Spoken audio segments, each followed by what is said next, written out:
In the dim corridor of a brain imaging suite, where the hum of the machine fills the air like a low continuous chord, and the fluorescent lights have been dimmed to keep the subject calm, a monitor registers something that the researchers did not expect. The person inside the scanner is doing nothing. No calculation, no spoken word, no deliberate act of memory or attention. The instruction was simply to lie still, to let the mind go where it will, to rest, and on the screen, the brain is not resting. The scan shows it in color, warm oranges and reds pooling along the midline of the brain, the deep central seam that runs from front to back. These are regions consuming oxygen and glucose at a rate no one predicted for a brain at ease. The tissue is lit from within, not with the sharp focused glow that comes when a subject solves a problem or names a face or reaches for an object, but with a broader, steadier warmth, the kind that suggests not effort, but something older than effort, something the brain turns to the moment the world releases its claim on it. The person inside the scanner had closed their eyes. They were breathing slowly. By any ordinary measure, they were at rest, and yet the machine was reading something that looked, in its own way, like work. This was the observation that changed the picture of what a resting brain actually does. Not the discovery that rest involves some metabolic activity. All living tissue consumes energy, but that these specific regions, this specific network spread through the brain's interior, were more active during rest than during the deliberate mental tasks the researchers had designed to generate brain activity in the first place. The task states had quieted them, the rest had lit them up. The pattern was so consistent across subject after subject, rest period after rest period, that it could not be dismissed as noise or accident. Something was happening in the quiet that was not happening during the work. The year was close to the turn of the millennium, and the researchers who made sense of this pattern were working at Washington University in St. Louis, led by a neuroscientist named Marcus Reichel. What they described was a network, a set of brain regions that behave as a coherent system, rising together when attention turns inward, and subsiding when attention turns outward toward a task demanding deliberate focus. They called it the default mode network. The name itself carries something important: default, as in what the brain does by default, in the absence of instruction, as if the internal activity were not a deviation from some neutral state, but the very thing the brain returns to whenever it is free to choose. 3 structures form the core of this network, and each one sits in a position of some privilege within the brain's architecture. The first is tucked just behind the forehead, in the region called the medial prefrontal cortex, specifically its lower ventral portion, which neuroscientists call the ventromedial subdivision. This is tissue that curves gently inward along the midline, smooth and pale, active in a way that quiet tissue rarely is. When a person lies still in a scanner and thinks of nothing particular, this region hums with steady activation. Its specialization, built up through long years of study across dozens of experiments, is a kind of perpetual self-appraisal, the evaluation of incoming information and spontaneously arising thought in relation to who the person is, what they care about, what they have experienced and hoped for and feared. It is, in a precise neurological sense, the region through which the brain holds a mirror to itself. To understand what this means, it helps to think about the kind of thought that arises when attention is not directed anywhere specific. A face surfaces in the mind, someone the person spoke with recently, or expects to see, or has not seen, in a long time. A phrase from a conversation replays. A decision that was not fully made returns, examined from a slightly different angle. A feeling without a clear object lingers, neither resolved nor dismissed. None of this is requested, none of it has been triggered by an external cue. It arises from inside, and it is almost always in some way about the self, about the person's life, relationships, concerns, and identity as they exist in time. The ventromedial prefrontal cortex is most active during precisely this kind of processing. It glows most brightly not when the problem is abstract, but when the thinking is personal. The second great structure in this network sits farther back, deeper in the brain, at the fold of tissue where the two hemispheres curve inward toward each other. This is the posterior cingulate cortex, and of all the nodes in the network it carries the most remarkable single distinction. It is the most metabolically active region in the entire brain during rest, the highest resting signal, the greatest glucose consumption. In a positron emission scan, a technique that measures metabolic activity directly by tracking where the brain is burning glucose, this region glows with a brightness that has no rival in the quiet brain. It sits at an interior crossroads, this small fold of cortex, and it does not stop. What the posterior cingulate cortex is doing at this crossroads is something like continuous integration. It receives signals from regions that store autobiographical memory, the brain's record of lived experience, of events that happened at particular times in particular places, and from regions involved in the ongoing flow of spontaneous thought. What it appears to do, from the pattern of its connectivity and the conditions under which it activates most strongly, is hold these streams together, the memory of what has been, the awareness of what is being thought right now, the sense of a continuous self persisting across both. It is not a storage site. It is a convergence zone, a place where different kinds of self-referential information meet and are held in contact with one another. The image that this generates is of a lighthouse, not a lighthouse warning ships of danger, but a lighthouse in the most literal sense, a structure that simply maintains a continuous light, without urgency, without drama, without the need for any particular event to justify its illumination. The posterior cingulate cortex keeps its metabolic light burning through sleep, through rest, through waking, with only brief and modest dimming during demanding tasks. It is the one node that seems least able to go dark.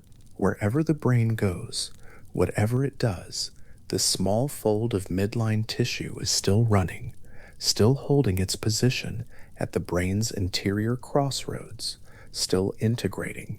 The third major structure is positioned differently, not along the midline, but at a junction, a place where three separate lobes of the brain's cortex meet in a ridged and folded territory near the ear and temple.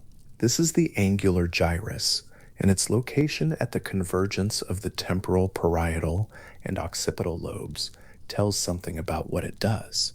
Each of these lobes carries a different kind of processing. The temporal lobe handles language and the long-term storage of meaning. The parietal lobe manages spatial awareness and the orientation of the body in its environment. The occipital lobe, at the back of the head, is the primary territory of visual processing. The angular gyrus sits where all three meet, and it maintains strong functional connections with both the medial prefrontal cortex and the posterior cingulate cortex. What this position seems to allow is a kind of simultaneous fluency in several cognitive languages at once. The angular gyrus is involved in semantic memory, the stored knowledge of what things mean, independent of when they were encountered. It is involved in spatial cognition, in reasoning about where things are in relation to each other. It is involved in social processing, in understanding other minds, in reading the meaning of a gesture or an ambiguous sentence. When a resting mind drifts through a scene from the past, assembling its spatial layout, recalling what was said, placing other people within it, and reading their remembered expressions. The angular gyrus is among the regions generating that reconstruction.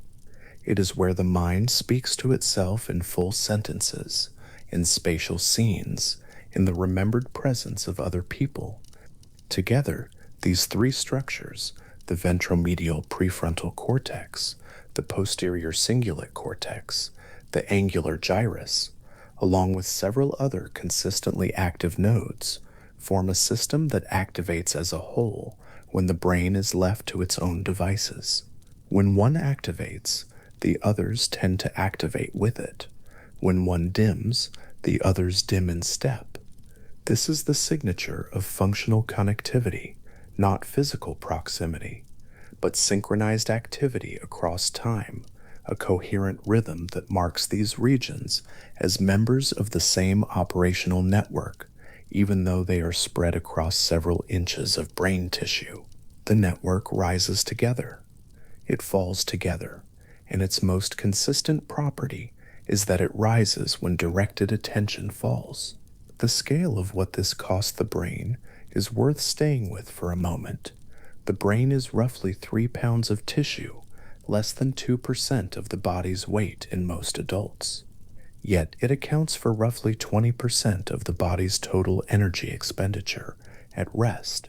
Of that already disproportionate share, the default mode network consumes a substantial fraction, even when the brain is by any behavioral measure doing nothing.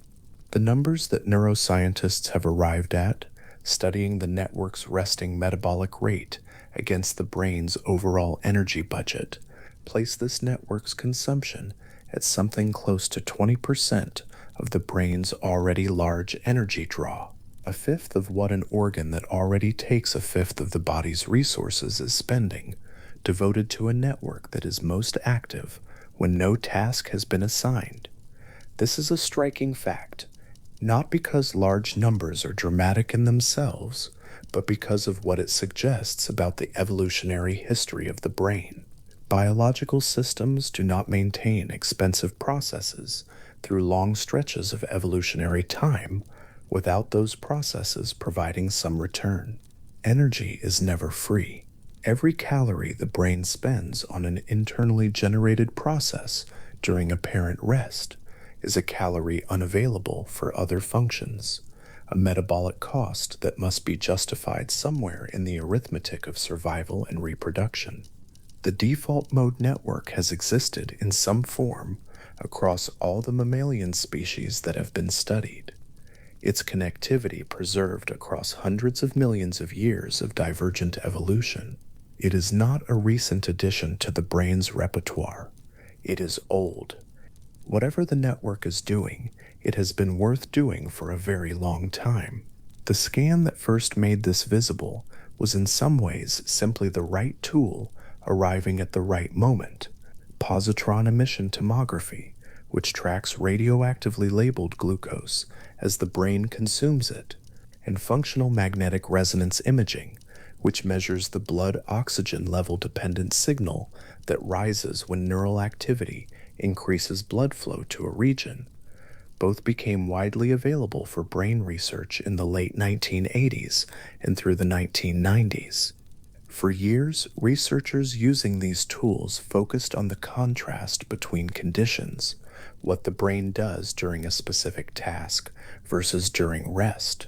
The resting condition was a baseline, a subtraction tool, not a subject of interest in itself. The assumption was that rest was neurologically quiet, that subtracting the rest condition from the task condition would leave behind only the task-specific activity, cleanly. The problem was that the subtractions kept showing the same pattern of positive activations in the rest condition, regions that were consistently more active during rest than during tasks. Researchers noticed this. Most of them set it aside as an artifact, a confound, something the methodology was generating rather than measuring. Reichel and his colleagues decided to look at it directly. When they did, what they found was not noise, it was a network.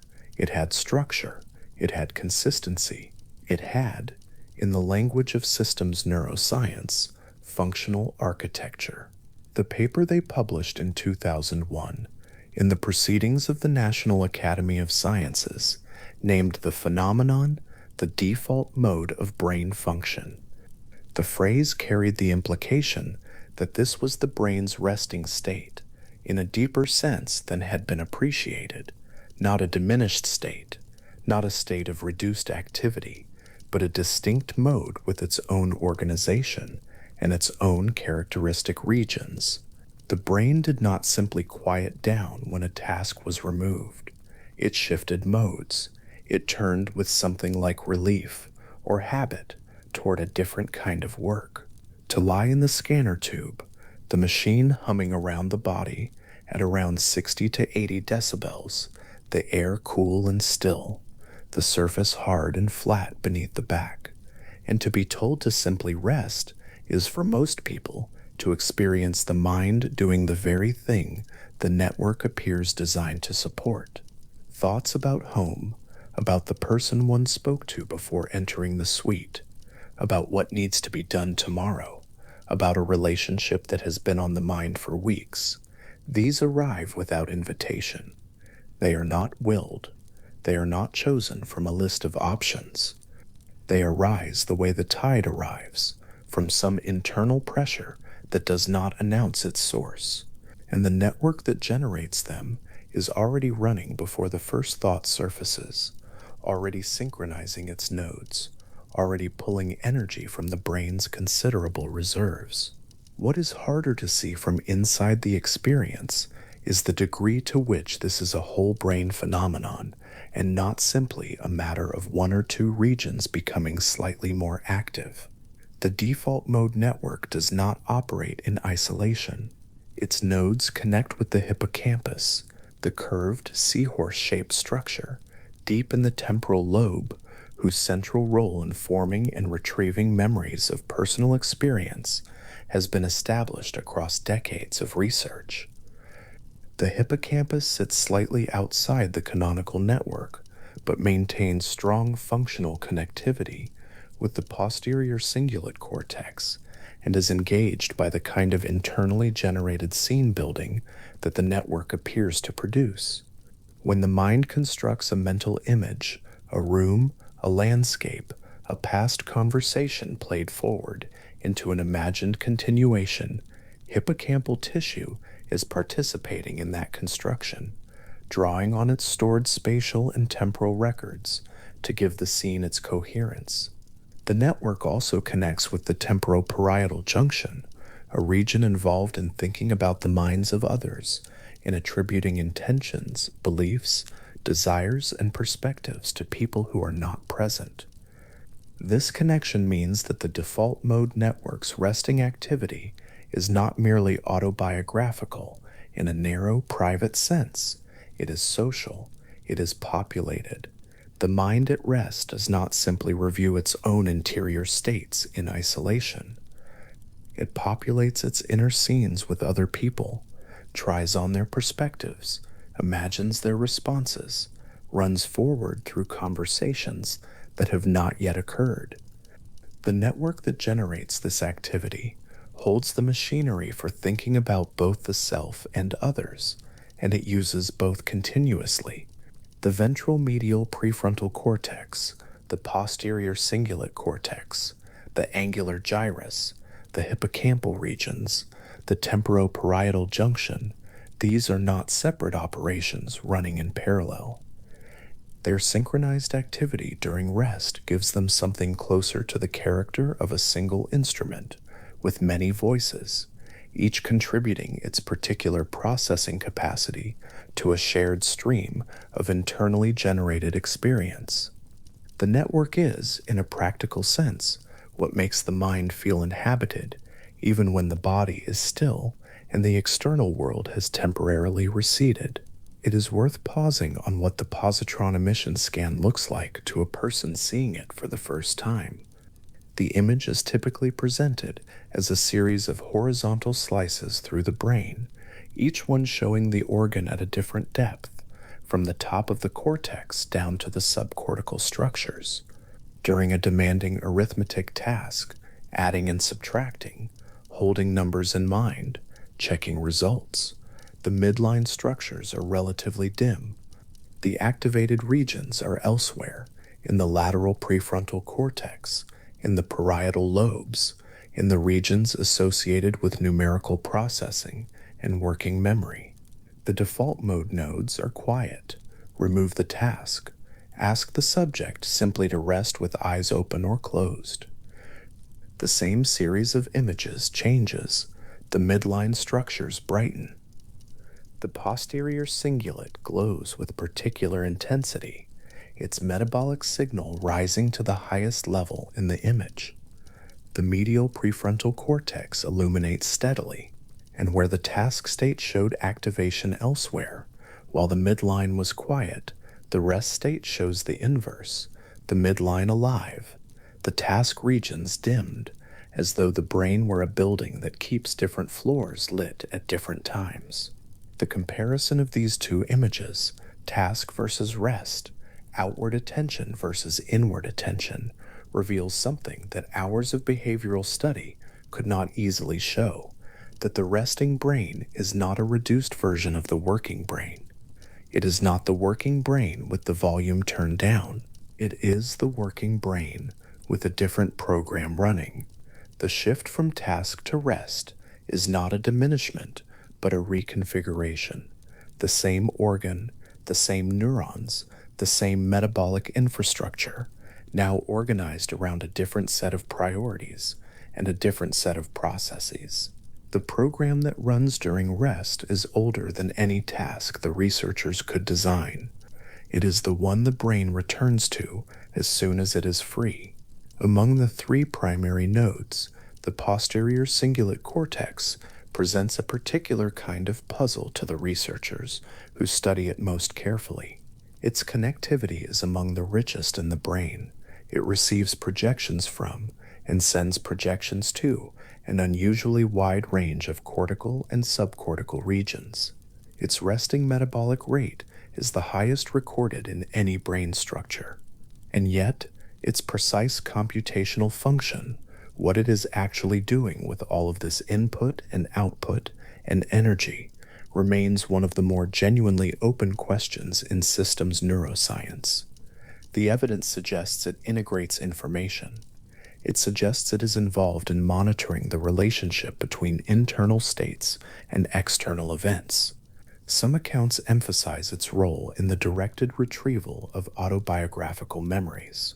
Others point to its engagement during the spontaneous, undirected surfacing of memories that were not explicitly requested.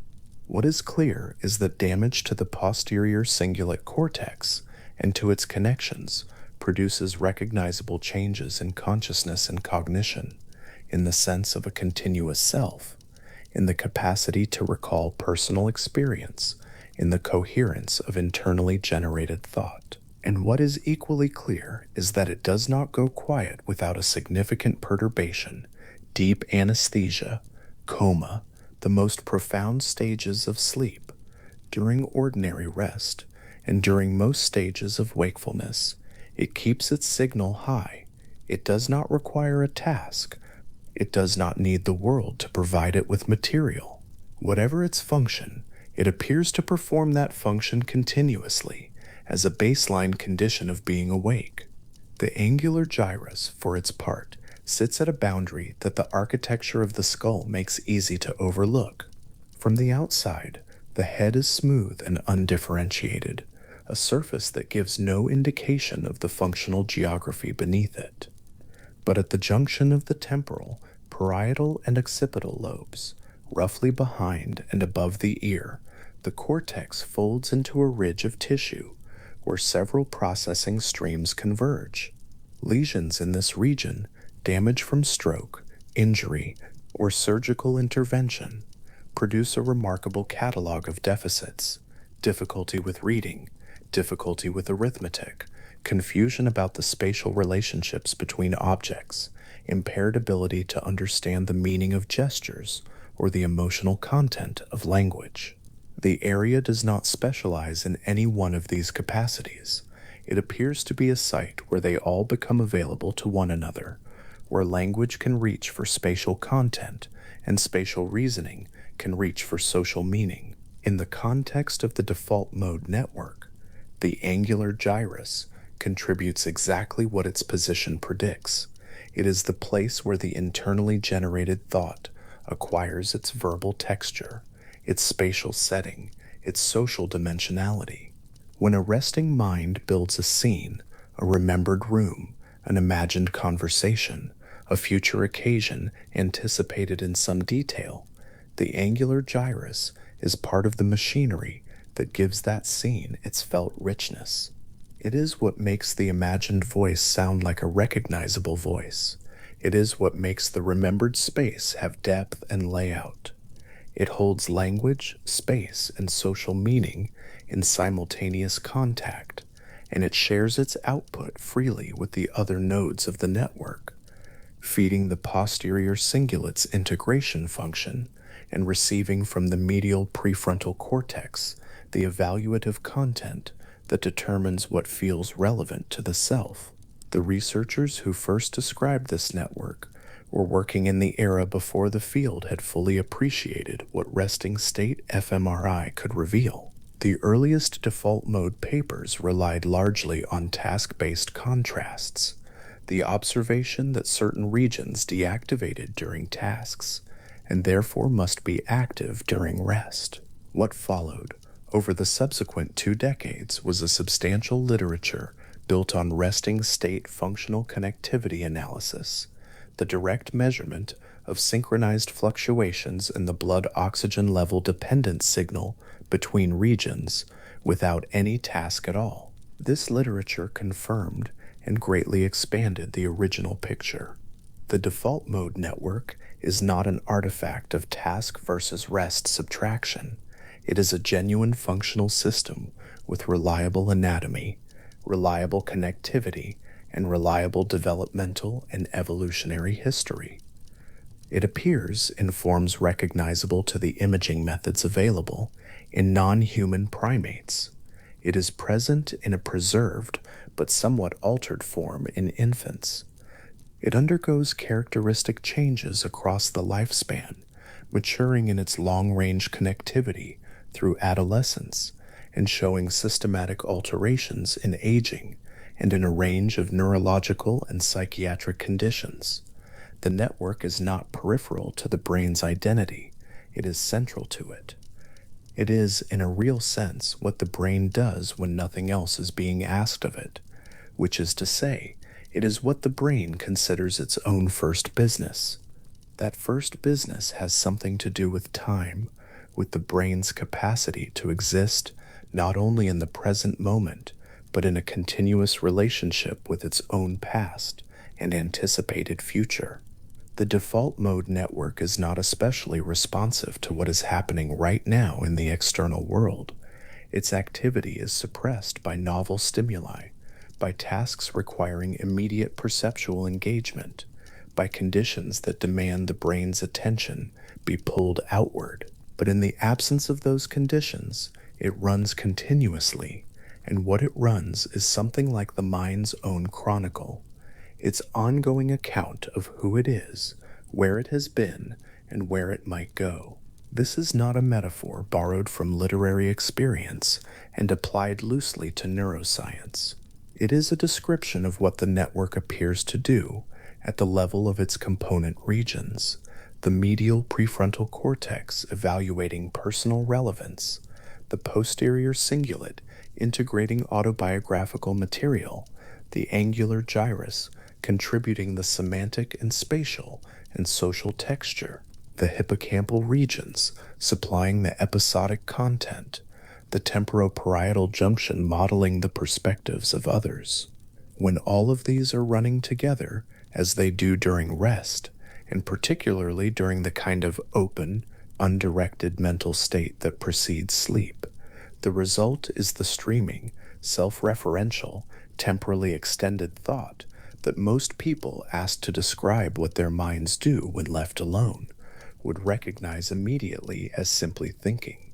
The quiet suite, the cool air, the body still on the scanner table, and behind the forehead, and at the brain's interior midline, and where three lobes meet above the ear, the same patterns that have been running all day continue to run, the same network activated by the same absence of external demand, the same nodes synchronizing their signals in the same rhythm as they have been synchronizing since the person woke that morning and their brain shifted out of sleep and into its other mode.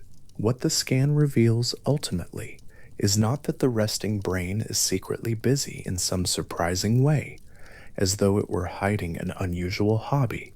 It reveals that what most people would call rest, the subjective experience of letting the mind settle, of lying still without any particular purpose, corresponds to a specific and identifiable neural state that the brain is, in some sense, always trying to return to. The task state is an interruption of this state, not the reverse. The default mode is not a fallback. It is, from the brain's point of view, the foreground. The metabolic arithmetic of this is something that evolutionary biologists and neuroscientists have not fully agreed on, but the terms of the question are clear enough. An organ that claims 20% of the body's resting energy budget, and within that budget runs a network consuming a further substantial fraction during apparent behavioral inactivity, such an organ is not resting in any biological sense that involves reduced investment. The brain at apparent rest is an expensive organ doing expensive things. The question of why this particular set of expensive things has been preserved through so much evolutionary time is one that has generated many proposals, but no single settled answer. Among those proposals, the ones that have gathered the most evidence are the ones that treat the network's activity as adaptive in a way that goes beyond the moment, as preparation, integration, simulation, maintenance of a coherent sense of self across time. The resting brain, on these accounts, is not idling, it is not running down. It is doing precisely what it was built to do in the absence of immediate demands, holding the self together, reviewing its experience, anticipating its future, maintaining the social and semantic and spatial representations that make the world navigable when it next presents itself. This work cannot wait for a task to begin. It runs in the background of every moment that a task is not claiming the brain's attention, and it runs most freely and most fully when the body is still and the environment is quiet. The brain in the scanner that evening was warm with its own activity. The glucose was being consumed, the oxygen was being drawn from the blood. The signal on the monitor was not a measure of nothing happening, it was a measure of something ancient and continuous, and in its own way, essential happening without any instruction from the person inside the machine. The person was lying still, the brain was not. It has probably always been this way.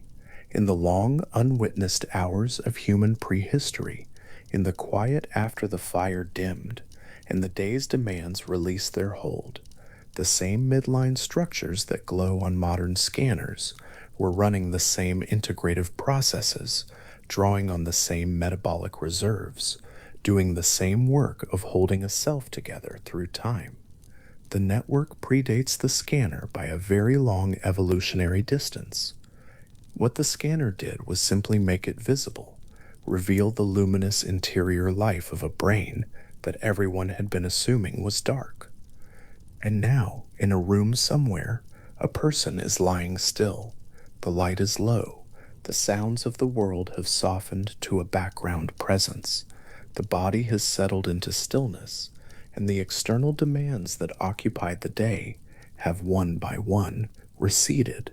The brain does not recede with them.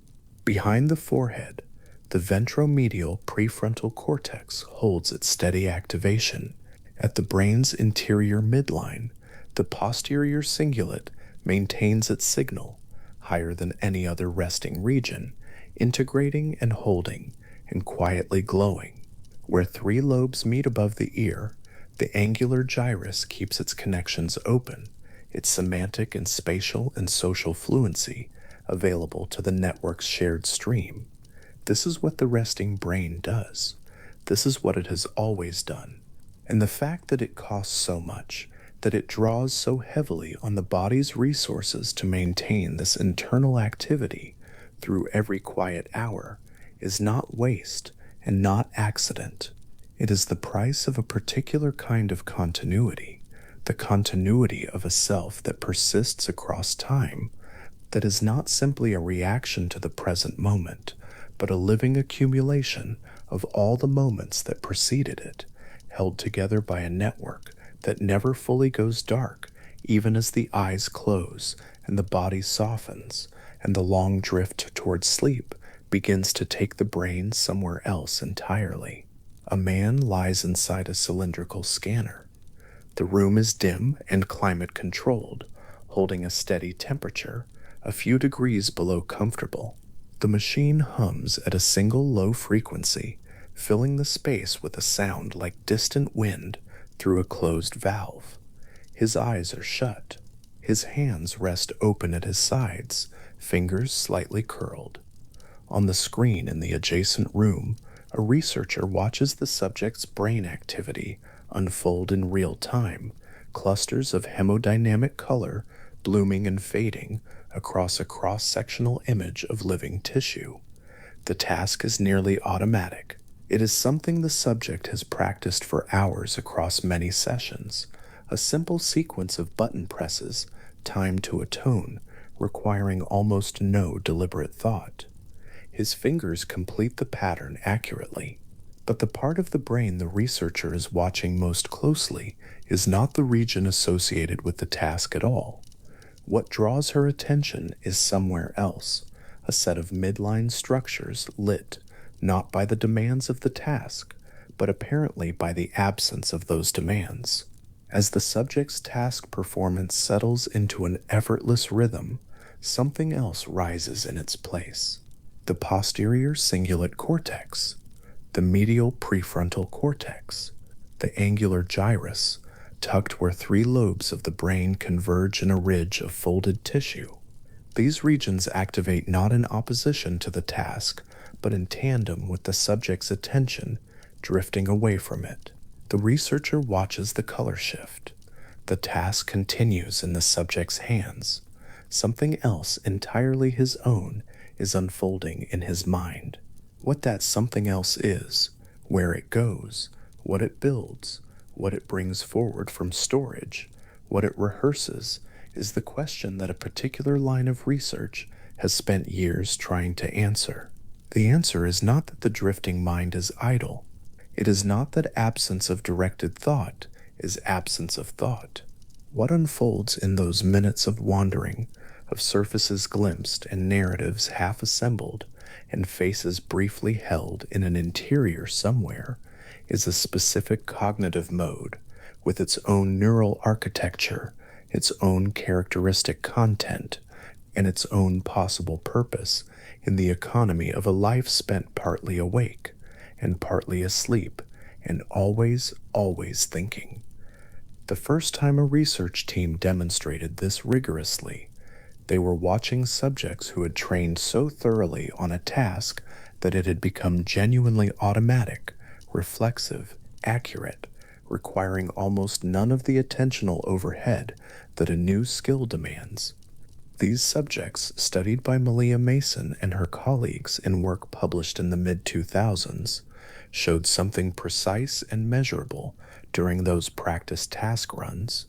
The regions of the brain associated with undirected, self-generated thought, the network of midline and lateral structures that activates most robustly when no external task holds the mind, did not remain suppressed, as they typically do when cognition demands genuine effort.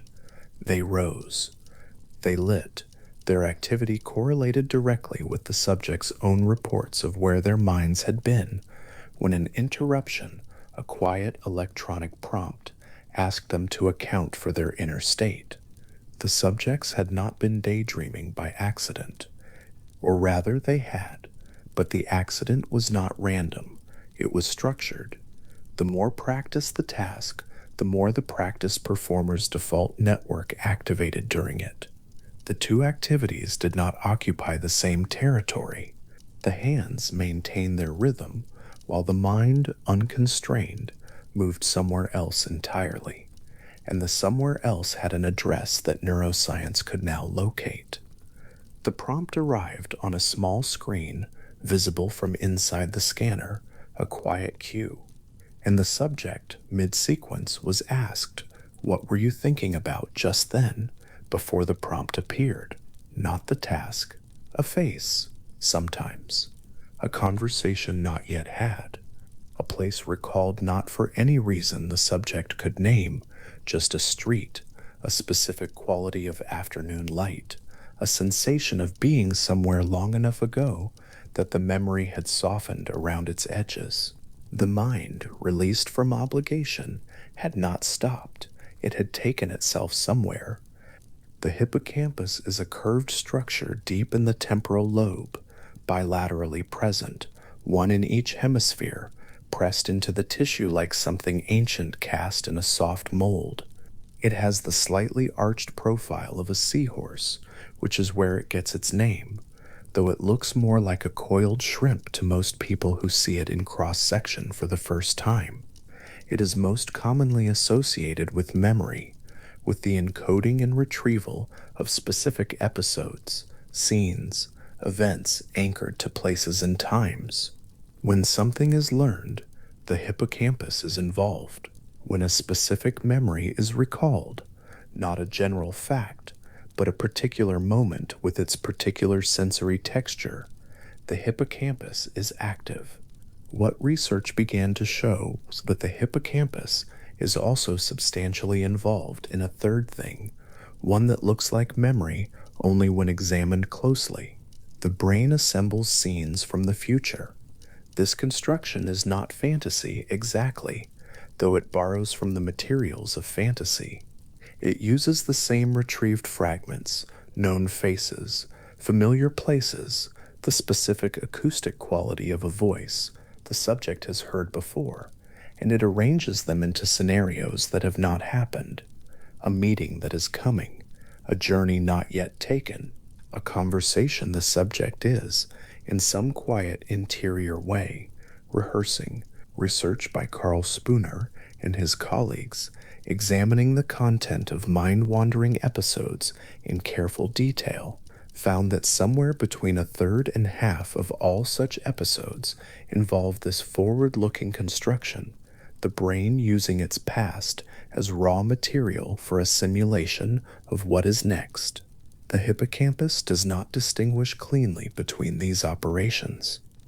Recalling a memory and constructing a scene from the future, both activate it, both require it to assemble specific, concrete, spatially coherent scenarios from stored elements, and both produce the characteristic signal of a mind that has decoupled from the immediate present and moved somewhere else. The neuroscientist Jonathan Smallwood and his colleagues demonstrated that the depth of this decoupling, how far from present sensory reality the wandering mind traveled, predicted the degree of hippocampal engagement. The more elaborate the spontaneous mental scene, the more vividly constructed and internally coherent, the more the hippocampus was involved in building it. The brain was not merely drifting, it was constructing. Think of what this means for the person lying still in a quiet room in the early evening, not yet asleep, not pursuing any particular thought, simply present in the darkness behind their closed eyelids. The default network is active. The hippocampus has been engaged. The mind, freed from the management of external tasks, is not performing nothing. It is performing an operation that involves the full architectural complexity of the neural systems responsible for memory and spatial scene building, assembling a landscape that is partly remembered, partly anticipated, partly a blend of both, that the brain appears to generate with considerable metabolic investment and considerable regularity. Matthew Killingsworth and Daniel Gilbert developed a method for studying this that was elegantly simple in its conception. A smartphone application contacted thousands of participants at random moments across their ordinary days, during meals, during commutes, during work, during leisure, and asked them two questions: what were they doing, and what were they thinking about? The second question was not asking whether they were thinking, it was asking whether what they were thinking matched what they were doing. The finding, drawn from hundreds of thousands of data points across many walks of life and many ages, was that the mind was elsewhere between 30% and 50% of the time, not on the task at hand, not in the room, in the ordinary machinery of an ordinary waking day. The mind is unmoored from the present moment for approximately half its waking hours. The content of that unmooring was not random. It was not a white noise of association, a purely statistical sample of everything the mind had ever stored. The thoughts that occupied people's spontaneous mental wandering clustered around recognizable themes, unresolved concerns, relationships, the texture of social connections, the state of bonds that mattered, the imagined inner lives of people the subject cared about, things that had not yet happened, things that had happened but not yet been fully processed, not yet assigned their final place in the internal narrative the self maintains about itself. The wandering mind returned, repeatedly, to the same few categories of content: personal, relational, unresolved, forward-looking. There is a quality to this content that connects it to something measurable in the architecture of memory itself. The medial prefrontal cortex, the same region active at the hub of the default network, is particularly involved in evaluating incoming information in relation to the self, not abstractly, not in terms of general semantic categories, but specifically against the question, what does this mean for me? How does this fit with who I am, what I have done, what I expect, what I fear? When information passes through that filter, when it is judged against the self rather than against some impersonal standard, something happens to how it is remembered. It is remembered better, substantially better. The self-reference effect, as researchers have named it, shows up in memory paradigms as a clear asymmetry. Adjectives judged in relation to the self are recalled at nearly twice the rate of adjectives judged for abstract meaning or for their applicability to someone else. The implication sits quietly in that finding. The mind wanders towards self-relevant material not because it lacks discipline, not because it has failed to stay on task, but possibly because passing experience through the self is one of the more effective things it can do with that experience. The content of mind wandering is personal, because the personal is what the memory system retains most efficiently. The wandering mind moves toward the self as a river moves toward lower ground, not by choice, not by any single moment of decision, but because the architecture of the terrain consistently directs it there. A woman sits in a waiting room in the early afternoon. There are sounds, a low conversation somewhere behind a partition, the muted pulse of air conditioning, a door opening and closing with periodic unpredictability. She is not reading. She is not doing anything that would require an account of her attention if someone asked. Her eyes are open but unfocused, resting on a middle distance that holds nothing in particular. An observer, watching from across the room, would report that she appears to be doing nothing. Inside the neural architecture of the brain she carries, the default network is active at near peak levels. The medial prefrontal cortex is processing some interior material that has nothing to do with the waiting room. The hippocampus is engaged. She is somewhere else entirely. Not this room, not this afternoon, but somewhere with the specific gravity of the personal, the kind of place the mind builds from stored materials when the present moment releases it from obligation. What is she constructing? The research cannot see inside a specific mind, but the population level findings offer a reasonable picture. With some probability, she is thinking about a relationship, the current state of a bond that matters to her, what was said or unsaid, what is anticipated. With some probability, she is mentally simulating a future event, rehearsing a version of something coming, testing its likely shape against stored precedent. She may be revisiting something from the past that has not yet been fully integrated, that still carries an unresolved emotional signature, that the brain returns to in the same way a tongue returns to a loose tooth. The specific content is hers. The category is everyone's. The mind, when unattended, performs this labor as automatically as the heart maintains its rhythm and the lungs continue their exchange. The default network has a relationship to the hippocampus that goes beyond their shared involvement in mind wandering. The two systems are structurally coupled, connected through fiber pathways that allow sustained communication, and functionally aligned in ways that have drawn sustained attention from researchers interested in how the brain uses idle time. The hippocampus does not merely participate in wandering thought as a passive contributor of raw material. It appears to shape the form of that thought. The more the hippocampus is engaged, the more scene-like the resulting mental content becomes, spatially coherent, temporally organized, built around the specific sensory textures of real or imagined places, rather than around abstract associations and disconnected images.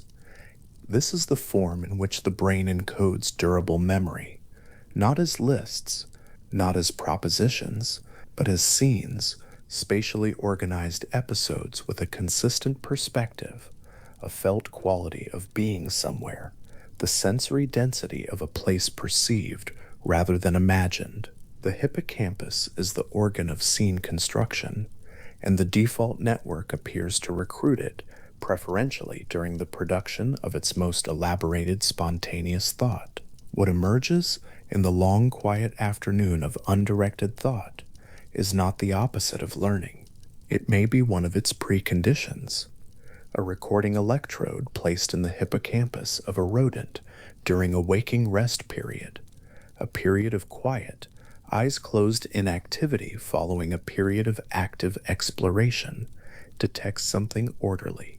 The same sequences of neural activity that occurred during the earlier exploration fire, again during the rest period, but compressed in time, accelerated, cycling through in a fraction of a second what originally unfolded over minutes. The animal is not running the maze, its body is still, but the hippocampus is replaying the run, not randomly sampling from the day's neural record, but reassembling the sequential structure of a specific experienced event in a form that resembles a fast forward of the original. This phenomenon, sequential replay during rest and sleep, is well documented in non-human animals and has an analog in human experience that may, in the quieter moments of waking mind wandering, look a great deal like what people report when they are interrupted mid-drift and asked to describe their inner state. A scene, a sequence, a narrative fragment with a specific spatial character. The episodic nature of spontaneous human thought, its preference for the scene form, for the specific and the personal, for the located and the temporally organized, aligns with the hippocampus's characteristic contribution to cognition. The link between mind wandering and the hippocampus deepens when researchers examine future-oriented episodes specifically.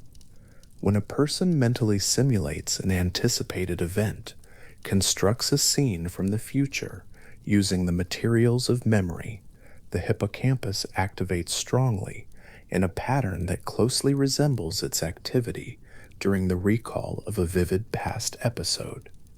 The scene is novel. The hippocampus has not stored it, because it has not happened. But the neural signature of building that future scene resembles the neural signature of retrieving a past one. Both involve the assemblage of spatially organized, contextually rich, personally relevant material into a coherent whole. The distinction between remembering and anticipating at the level of this specific structure is smaller than the words suggest. There is an early evening quality to mind wandering that settles over a person moving through the quieter margins of the day, the period after obligations have been set down and before sleep has arrived, when the mind does its most unstructured work. A train moves through a city that is beginning to dim at the edges. The people seated in the carriages are not, most of them, attending fully to the passing buildings. They are somewhere a few hours away in time, or a few years. They are rehearsing a conversation. They are tracing the outline of a decision not yet made. They are revisiting something that happened in the morning, with the slight emotional distance that accumulates across a day, reassigning its significance, revising their understanding of what it meant. Each of these operations involves the default network's hub regions in a recognizable way. Self-relevant material passes through the medial prefrontal cortex, evaluated in relation to identity and personal history.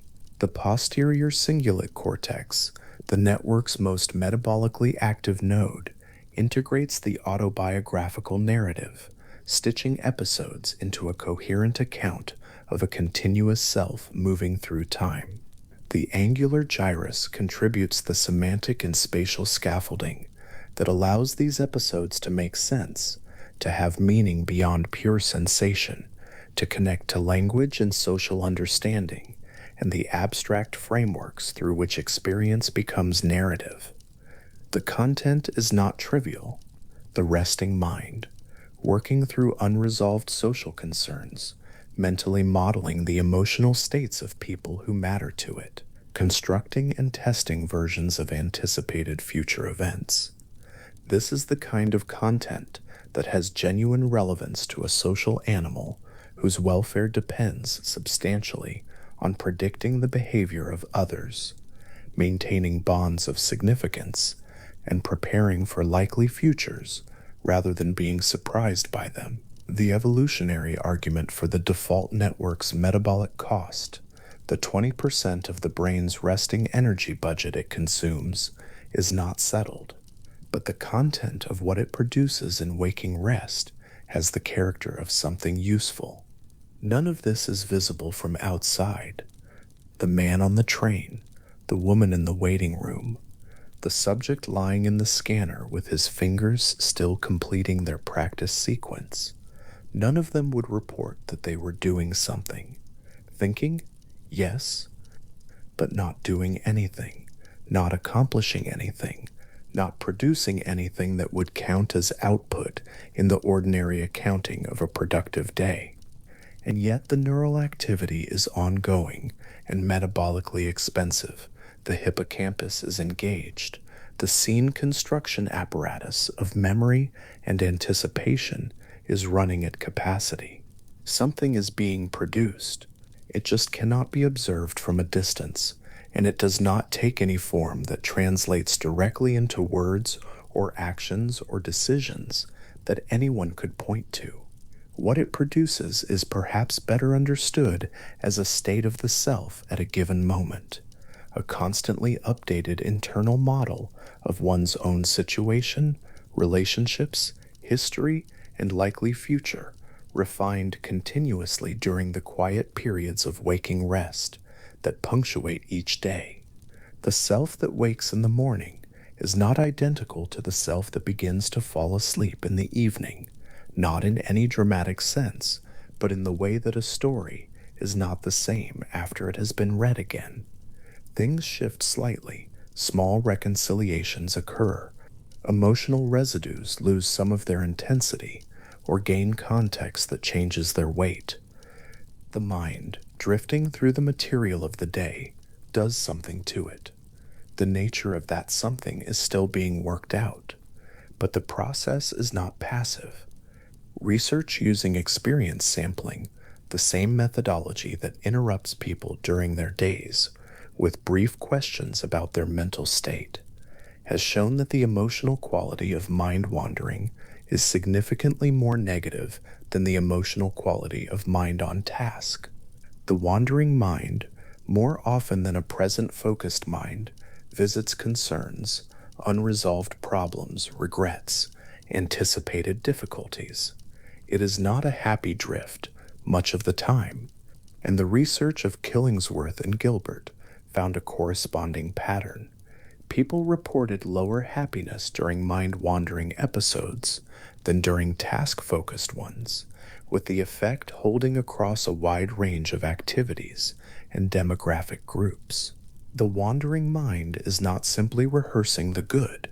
This is not a contradiction of the adaptive picture.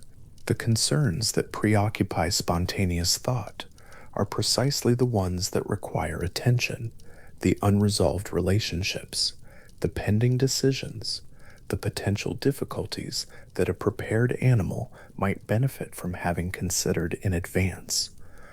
The emotional discomfort of spontaneous thought may be in some measure a cost of doing cognitive work that is genuinely useful rather than evidence that the work is not worth doing. Whether the balance settles in favor of net benefit is a question research has not answered cleanly. The honest picture is that both things may be true, that the wandering mind does something adaptive, and that the experience of doing it is often not particularly pleasant, and that the tension between those two facts is one of the interesting unsettled questions in the study of how minds spend their idle time. The gradual transition from waking mind wandering toward the edge of sleep is not a sharp discontinuity. It does not happen all at once.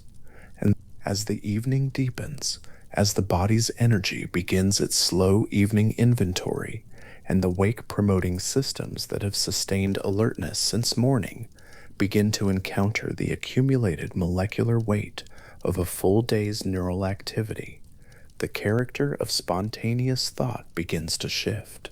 The scenes become slightly less coherent. The narrative threads that waking mind wandering sustains across minutes, following a train of self-referential thought through its implications, revising and elaborating, begin to fragment. Imagery intrudes with less logical connection to what preceded it. A face appears that has nothing to do with the conversation the mind was rehearsing a moment before. A sound is recalled that has no clear source. The seams of the mental construction begin to show. This is the earliest signature of the hypnagogic approach, the loosening of the narrative logic that ordinarily governs spontaneous thought, the slight disinhibition of imagery relative to verbal reasoning, the faint blurring of the boundary between a thought assembled deliberately and an image that simply arrives. The default network is still active. The hippocampus is still engaged.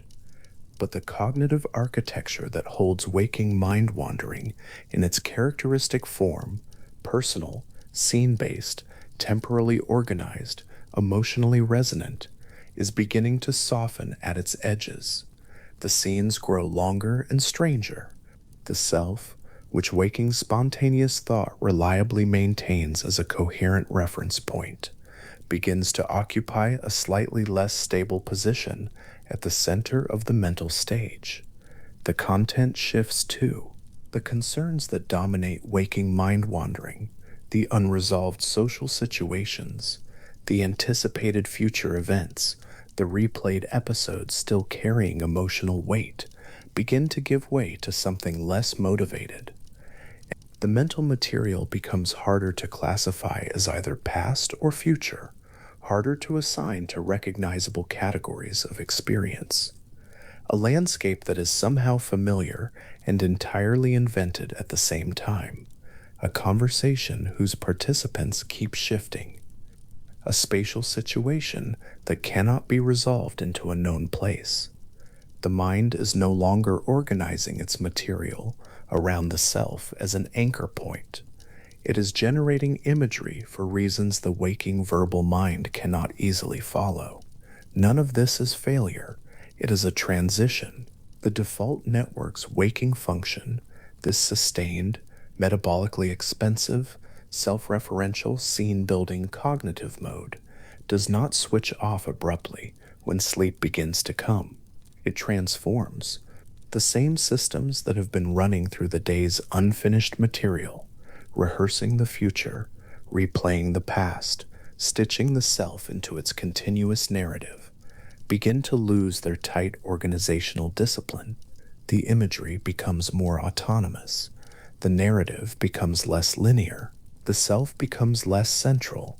What the brain is doing in those early moments of sleep's approach, when the eyes have closed and the external world has been set aside, and the inner world is still active, but differently active than it was an hour ago.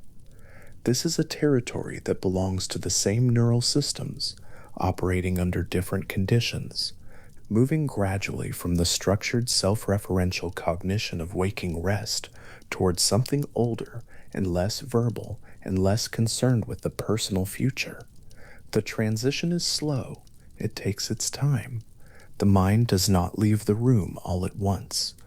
It leaves piece by piece, releasing first the tight logical thread, then the social specificity, then the temporal organization, then the self at the center. And as each piece releases, the approach of sleep becomes more complete. An hour of mind wandering has its own quality in retrospect, if one could retrieve it entirely, which one cannot. The record is fragmentary. Experience sampling studies confirm that people have poor access to the specific content of their spontaneous thoughts, even a few seconds after those thoughts have passed, unless something in the moment prompted a deliberate attempt at recall. The mind builds its scenes and rehearses its futures and revisits its concerns without depositing much in the way of durable records. What passes through the default network during an hour of waking rest leaves traces in altered emotional tone, in slightly shifted assessments of unresolved situations, possibly in memory consolidation effects that operate below the level of conscious awareness, but not a transcript. This is perhaps part of what makes the drifting mind tolerable. It is processing, but it is not archiving the process in a form that demands later review. The concerns that visit do their work and pass. The future scenarios run their simulations and dissolve. The self is narrated and revised without generating a permanent ledger of every draft. There is something in this that functions over the long scale of a day's mental life as a form of release, not suppression, not forgetting exactly, but the ordinary metabolism of experience that transforms the raw material of events into something integrated and somewhat quieted, ready to be set down when sleep finally comes. Outside, the light is failing in the particular way it does in late evening, not dramatically, not all at once, but by slow degrees, the sky losing its warmth from the top down, while the lower horizon holds a residual glow for longer than seems possible. A person walking home carries the full weight of a day's accumulated experience. Conversations, decisions, frustrations, small moments of unexpected pleasure, the persistent low frequency of concerns that will not quite resolve. The default network has been running through all of it, piece by piece, in the gaps between obligations, in the quiet of a lunch break, in the automatic stretch of a familiar commute. None of that work has been visible. None of it would appear on any accounting of the day's productivity. By the time this person reaches their door, something has shifted, barely perceptibly, in the way that the quality of light changes without any single moment of change being observable. The most acute emotional charge of the day's events has lost some of its edge. The anticipated conversation that was rehearsed on the train exists now in a slightly different form than it did this morning, more fully imagined, more mapped against the likely responses of the person it involves, more prepared in the way that preparation happens without effort rather than by design. The hippocampus has been doing its scene building work. The medial prefrontal cortex has been running its continuous self referential evaluation. The angular gyrus has been holding language and social meaning in the simultaneous contact that allows experience to become narrative. The default network, consuming its steady portion of the brain's resting energy across the quiet hours of the day, has been performing what may be the most personal and the least acknowledged form of cognitive labor, the maintenance of the self as a coherent story, the preparation of the self for what is coming, the slow digestion of what has already passed. It does this without being asked. It does this without producing anything that can be pointed to. It does this in the same dark interior in which the night's first imagery will soon assemble itself, without instruction, in the same neural territory where memory and anticipation blur into each other at the edges, where the self and its futures and its past are all held simultaneously in a space that has no location in the ordinary geography of the body. The scenes the drifting mind builds are practice. The futures it constructs and revises are preparation. The social situations it mentally inhabits and runs forward through time are rehearsal. These are not metaphors for what this activity might mean. They are, as closely as current research can describe, what this activity is. The wandering mind is not wasting its hours. It is spending them in the way that social, remembering, anticipating animals have spent the quiet portions of their days for as long as there have been such animals in the world, in the particular, self-directed labor of trying to understand what has happened and what is coming, and who, in the middle of all of it, they are. The light outside has now gone mostly from the sky, leaving only the faint organized darkness that passes for night in a lit city. The day's concerns are still present, but they are quieter. They have been visited. They have been held in the interior landscape that the default network maintains, and in the holding, something has been done to them that is not yet complete, but is further along than it was this morning.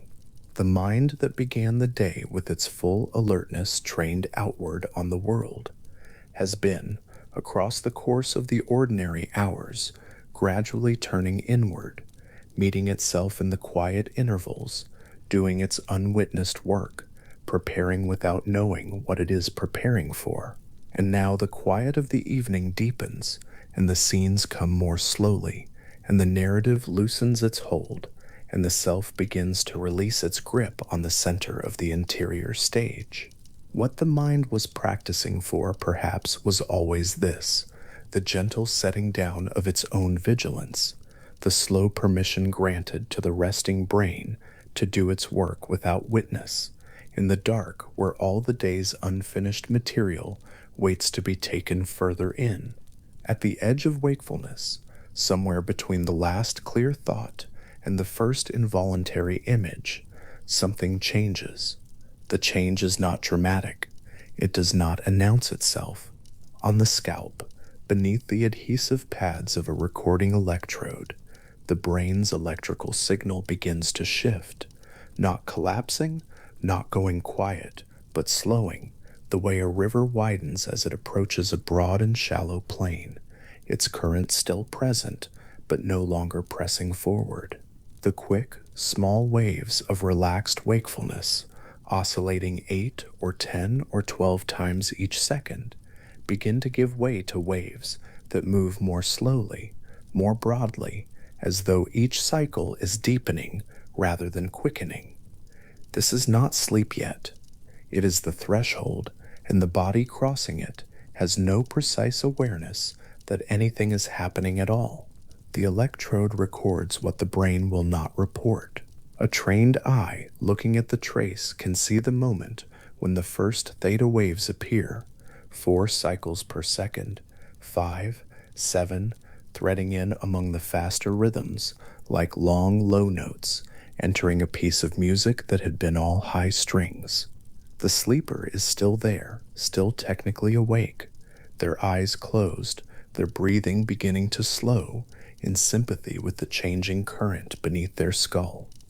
A sound in the room might still reach them, their names spoken aloud might still pull them back, but the trace is already telling a different story, the brain beginning its long, unhurried turn away from the world. This state has a name. It is called the hypnagogic state, from the Greek words for sleep and leading, the passage being led into sleep rather than sleep itself. Those who have rested at its edge know it by its strangeness. Images appear without being summoned. A face assembles from nothing, distinct and unfamiliar, and dissolves before it can be examined.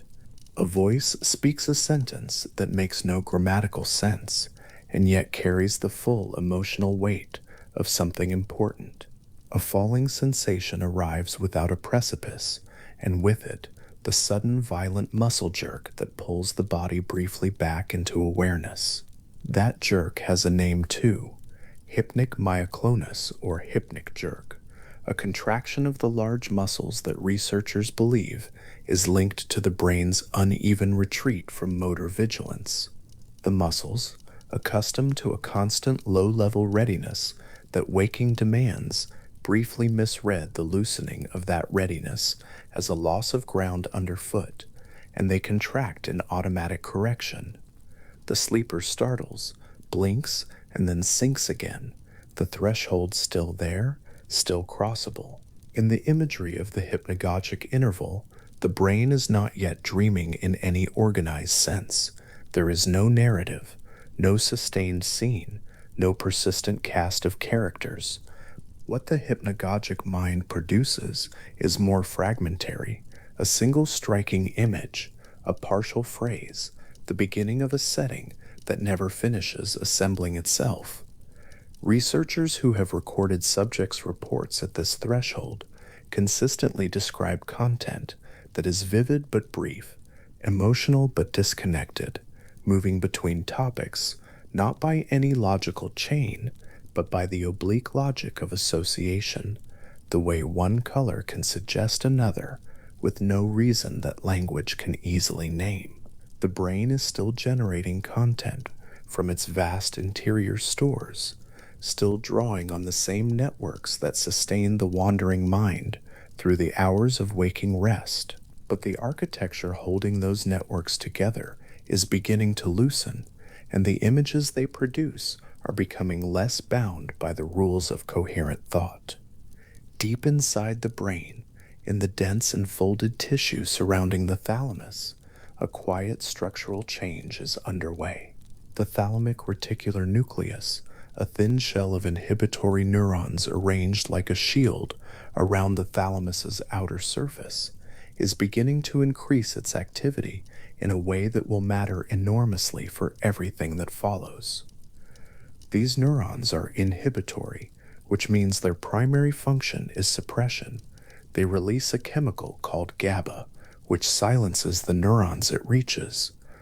During waking, the reticular nucleus operates at a level of activity that still permits a great deal of sensory information to flow through the thalamus and reach the cortex.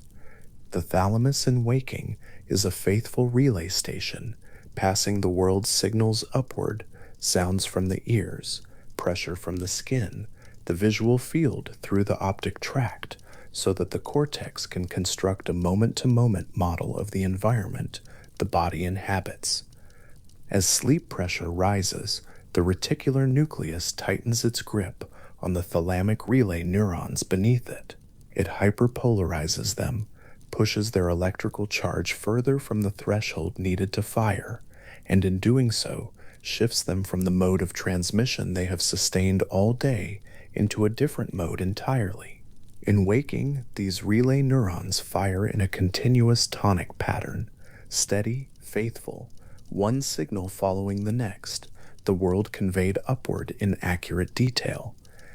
Under the increasing inhibition of the reticular nucleus, they begin instead to fire in bursts, brief clustered pulses separated by periods of near silence, and these bursts carry far less precise information than the tonic signals they replace. The sensory world is not yet shut out, but the channel through which it reaches consciousness has narrowed, the signal becoming coarser, less specific, easier to sleep through. It is as though a great postal sorting office, which has been processing each arriving letter individually and routing it to precisely the right destination, begins instead to bundle letters together and send fewer, less detailed dispatches. The information is still moving, but the resolution has dropped. The room outside, its small sounds, the subtle pressure of light beneath a door, begins to reach the cortex in a form that the cortex can more easily set aside. Not silenced, simply softened, and in that softening, the long work of the night can begin. Out of this thalamocortical machinery, as it shifts from waking transmission to something more protected, comes one of the most distinctive markers of early sleep, a brief electrical event called a sleep spindle. It appears on the recording trace as a small, tight cluster of oscillations, waxing over its first second and then waning, the whole event lasting less than 3 seconds. Its frequency is faster than the theta waves of the hypnagogic transition, 11 to 16 cycles per second, and it stands out against the surrounding slower activity as a brief, dense, almost musical phrase. Sleep spindles emerge from rhythmic cycling between the thalamic reticular nucleus and the relay neurons it inhibits. The reticular cells fire, silencing the relay neurons beneath them, which then rebound, briefly exciting the reticular neurons again, which fire once more, and so the oscillation sustains itself for its brief duration before fading. That cycling happens automatically, without any instruction, driven entirely by the intrinsic properties of the neurons involved and the connections between them. But its effect on the sleeping brain is consequential. During each spindle, for that brief second or two, the cortex is held in a moment of coordinated inhibition, a window of protected quiet in which the chance of an external stimulus reaching consciousness is reduced. A door closing in another room, the creak of a floorboard, the distant rhythm of passing traffic. The spindle creates a brief interval in which these sounds arrive at a cortex that is, for those seconds, less likely to respond to them with waking. Sleep spindles are in this sense the brain's own mechanism of self-sealing, generated internally, timed precisely, each one a small act of protection against the interruptions that wakefulness would notice, and deep sleep requires be set aside. Recordings taken across many nights and many subjects show that sleep spindles cluster in the early stages of NREM sleep, appearing most densely in the architecture of stage 2, recurring throughout the hours of the night in loose and rhythmic waves. The sleeper who is disturbed easily, who wakes at slight sounds or small movements, tends to show fewer spindles per hour than one who sleeps heavily through disturbance. This correlation is not perfect, and the relationship is not a simple one, but the spindle and its function point towards something important about the nature of early sleep, that the brain does not simply passively succumb to unconsciousness, but actively generates the conditions in which unconsciousness can deepen. The sleeping brain is not inert. It is busy in a different direction. Far from the thalamus, at the brain's surface, another kind of change is underway, one visible not through electrical recordings, but through the slower, softer signal that measures blood flow and oxygen use in living tissue. The regions that have been most active across the hours of waking, the medial prefrontal cortex, tucked behind the forehead, steady with the work of self-referential thought, begin to dim. The process is gradual, uneven, not a sudden extinguishing, but a slow withdrawal. The signal dropping as wakefulness itself drops, the activity that sustained the brain's long interior narration beginning to ease. Not all at once, not in a single transition, but measurably across the boundary from wakefulness into the first organized stages of sleep. The metabolic warmth of the resting brain's core structures fades. Studies that have captured this transition, holding subjects in brain scanners across the edge of sleep, recording both the electrical trace and the slower blood oxygen signal at the same time, show that the network which generates the mind's spontaneous activity during waking begins to decouple as sleep approaches. The connections between its nodes, the prefrontal regions, and the more posterior structures that serve as the brain's autobiographical archive weaken in their coordination. The posterior cingulate cortex, which carries the highest resting metabolic signal of any structure in the brain during wakefulness, shows among the earliest and most pronounced reductions as sleep takes hold. The system does not fail. It withdraws. The interior world it sustained, the stream of memories, anticipations, self-related concerns, does not end noisily. It simply slows, the current losing its coherence, the thoughts becoming less complete, the images arriving without context and leaving without resolution, until the trace grows too faint to follow. There is something worth sitting with in the shape of this withdrawal. The network that generated so much of the mind's waking activity, that kept the prefrontal mirror turned toward the self, that assembled future scenes from stored fragments of the past, that held social concerns and unresolved questions, and the half-formed architecture of tomorrow in continuous circulation, does not need to be switched off. It does not require an external command to stop. What happens instead is that the conditions sustaining it are removed, one by one, slowly and in order, by processes that have been building since the moment of waking that morning. Those processes are chemical. Across the long hours of a waking day, in the fluid-filled spaces between neurons throughout the brain, a small molecule called adenosine accumulates. Neurons, like all cells, are metabolically active, burning glucose, generating electrical signals, maintaining the ionic gradients that make signaling possible, and one of the byproducts of that sustained activity is adenosine. It is released from astrocytes, the non-neuronal cells that form the dense supporting fabric of brain tissue, and it diffuses outward into the space between cells, where it binds to receptors on the surfaces of nearby neurons.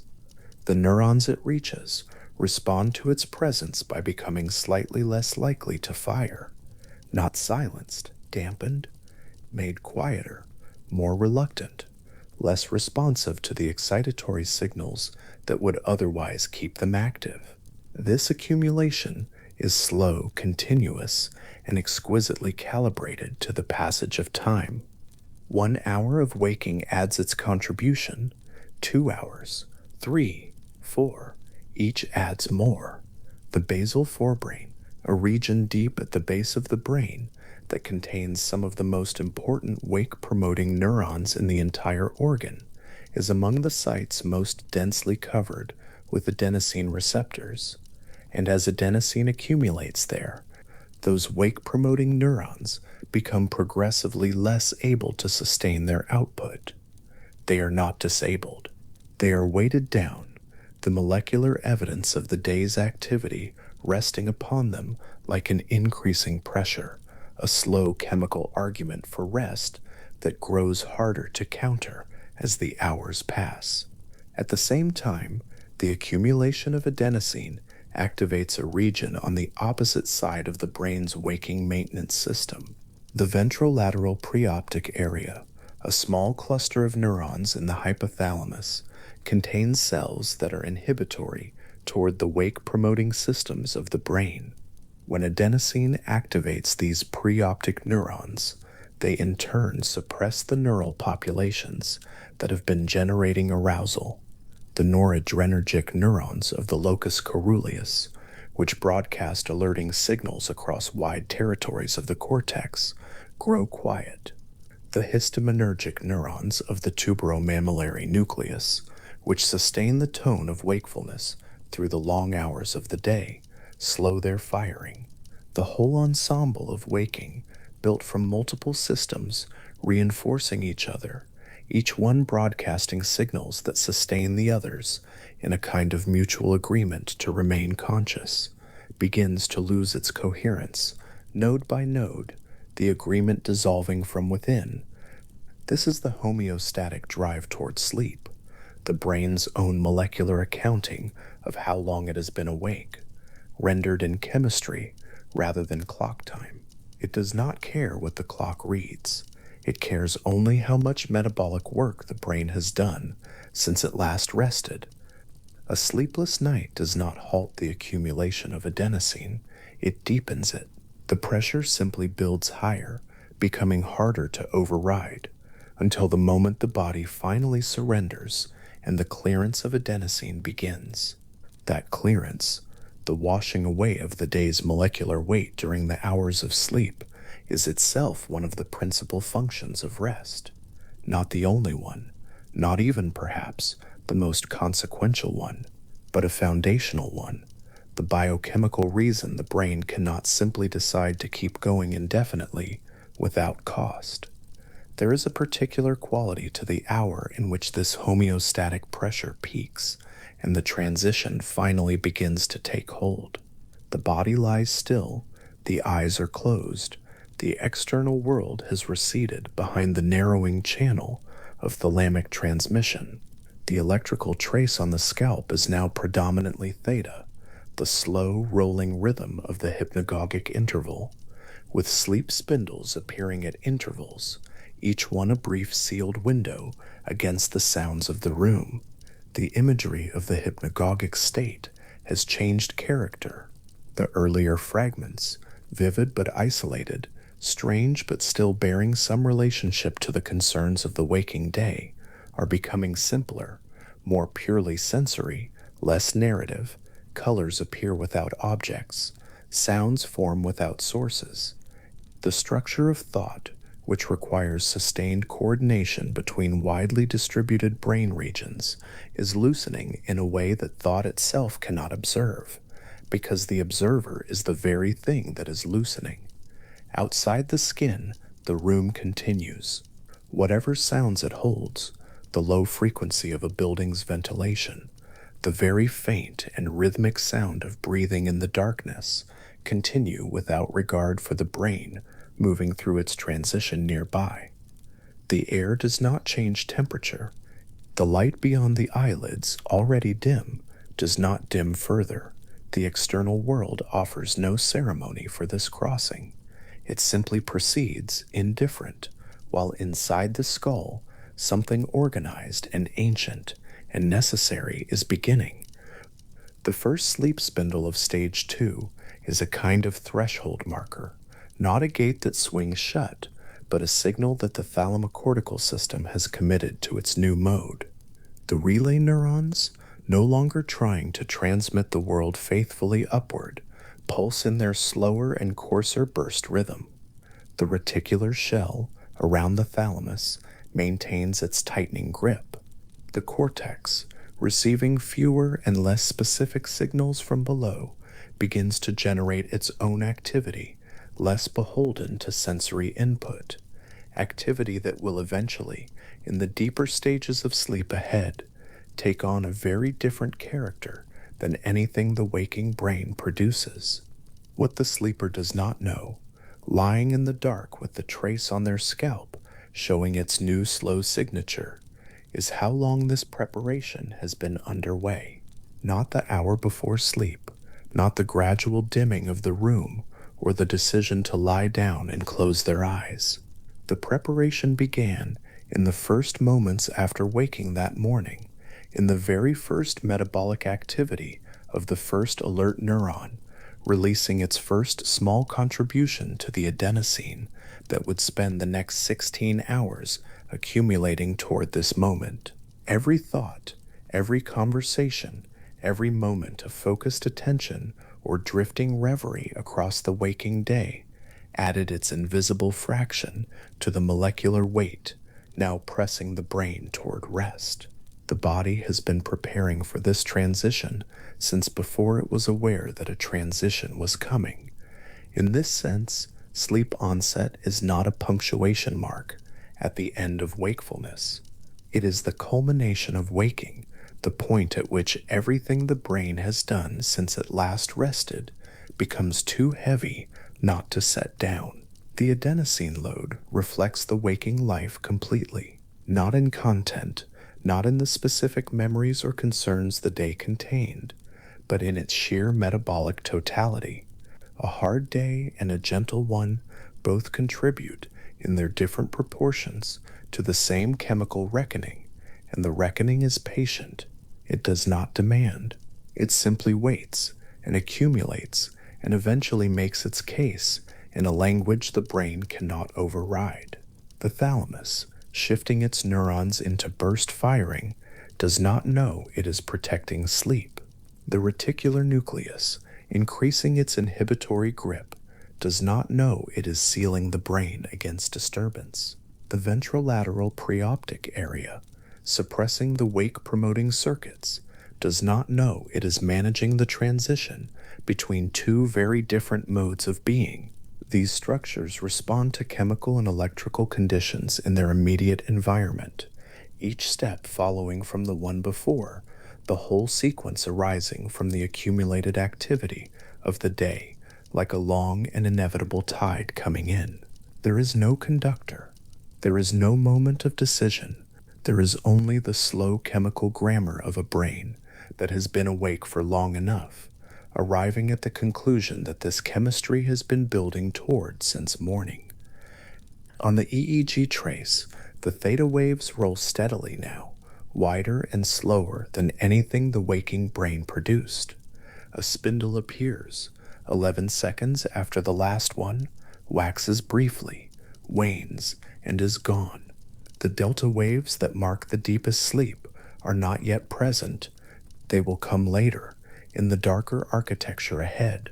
For now, the brain is in the passage between, not awake, no longer at the hypnagogic edge, but settled into the first organized architecture of sleep, where the thalamic gate is partly closed, and the cortex is receiving, for the first time in the day's long circuit, a quieter and less insistent signal from the world below.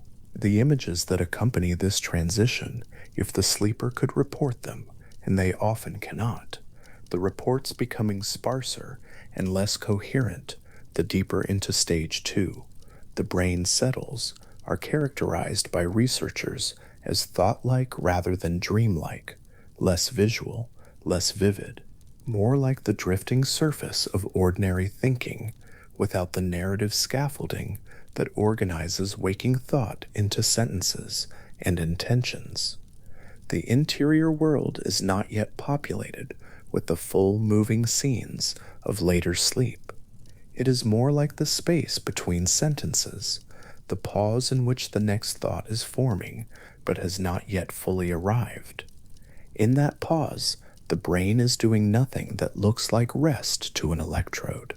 The thalamus is cycling, the reticular nucleus is firing, the cortex is generating slow oscillations that will deepen across the coming hours into the great sweeping delta waves of slow-wave sleep. The chemical milieu of the extracellular space is shifting as adenosine continues its gradual clearance, the wake-promoting neurons beginning, slowly and incrementally, to recover the capacity they will need again at morning. The work of the sleeping brain has not yet reached its deepest and most consequential chapters. Those lie deeper in the night, in the slow rolling waves of synchronized neural activity that will come with the hours ahead. But the transition itself, the long slide from wakefulness through the hypnagogic threshold into the first organized silence of stage 2, is already something. The thalamic gate that slowed sensory transmission was not built for sleep alone. If it developed across deep evolutionary time as part of a neural architecture that needed, for reasons that go beyond simple rest, to periodically withdraw from the world. The sleep spindle's protective function, sealing the cortex from disturbance at precisely the moments when that seal is most needed, is not an accident of anatomy. It is a feature refined across long time, recurring every night in every sleeping brain, each spindle doing its brief and efficient work without any awareness from the organism it serves. The adenosine accumulating across the day, pressing toward this moment, that mechanism is ancient too. It predates the structures of the mammalian brain by a very long span of time. The relationship between neural activity and adenosine release is a fundamental property of cells that use ATP as their energy currency, which is nearly every living cell that has ever existed.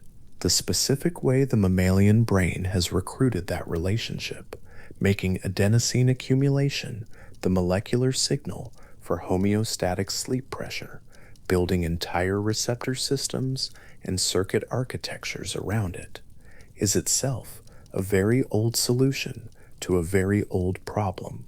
How does a brain that must be awake also know with precision when it has been awake long enough? The answer the brain found is not a clock, though the circadian system provides a rhythm that interacts with this process.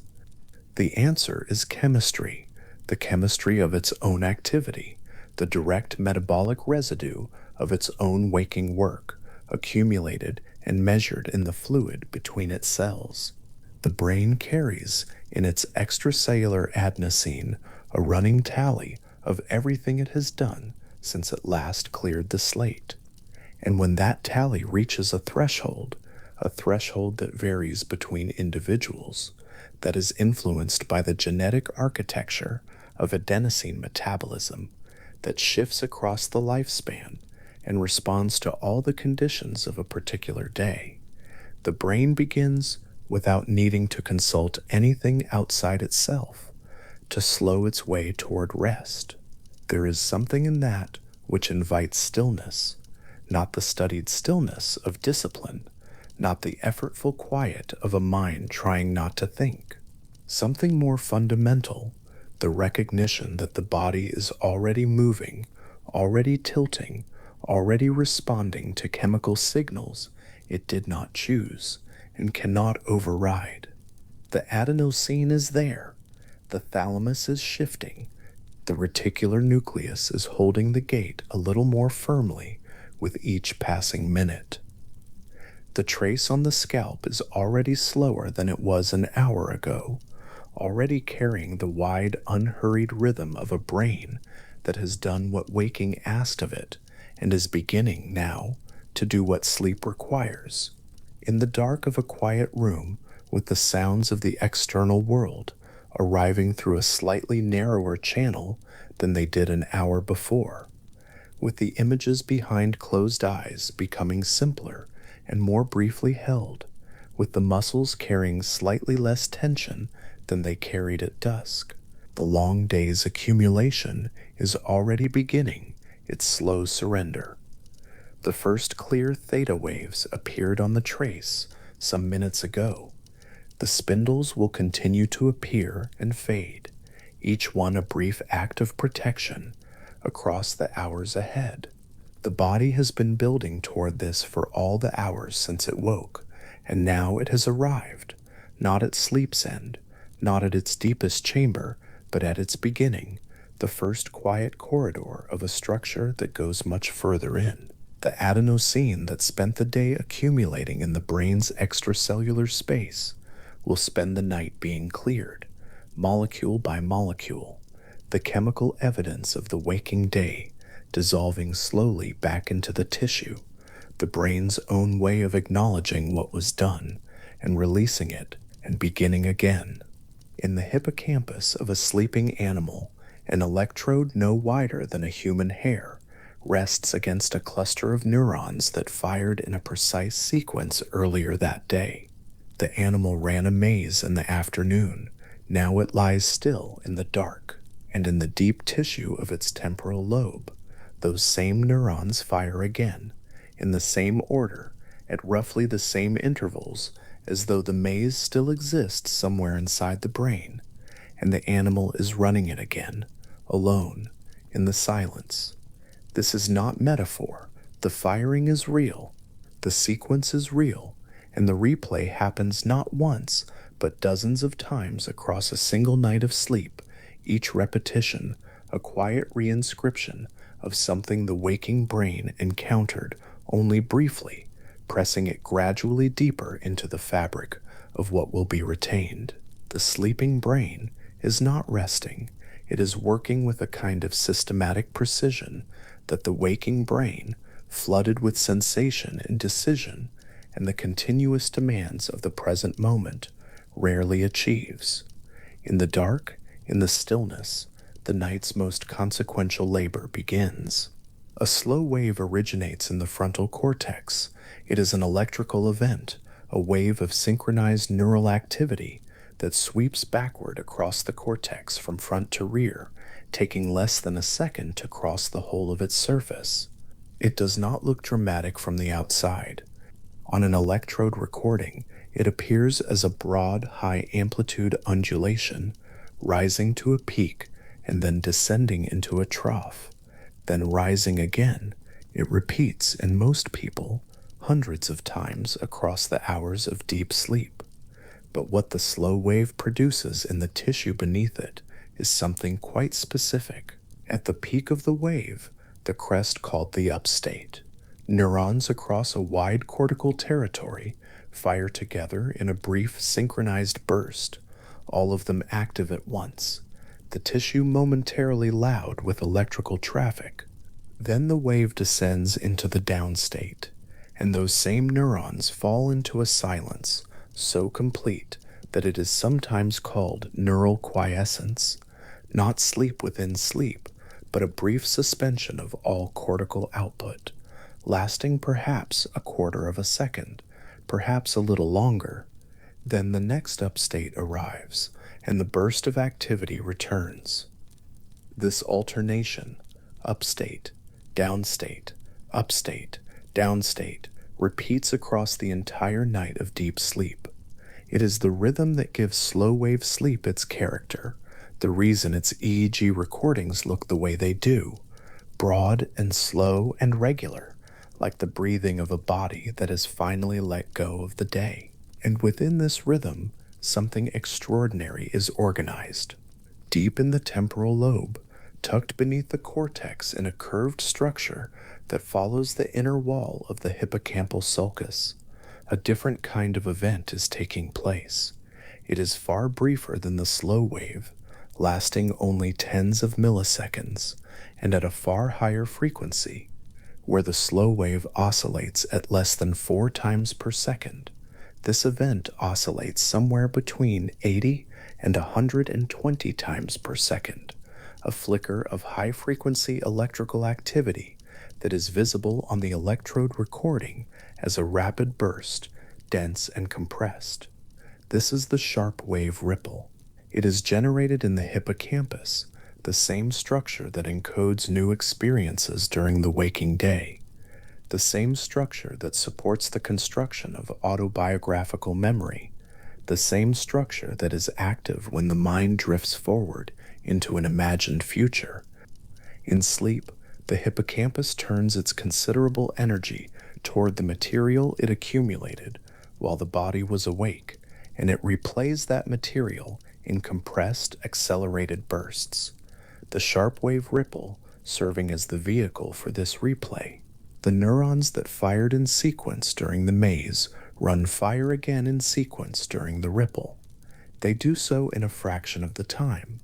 What took seconds in the waking experience takes only milliseconds in the replay, as though the brain has found a way to speed read its own experience without losing its essential structure.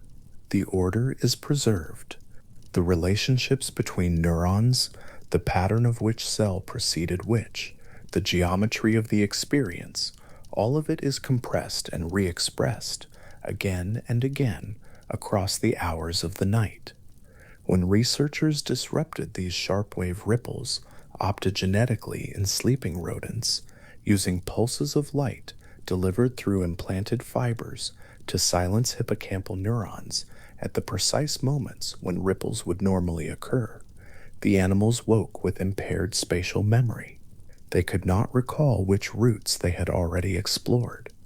The architecture of their learned experience had been interrupted at the moment of replay, and what had not been replayed had not been retained.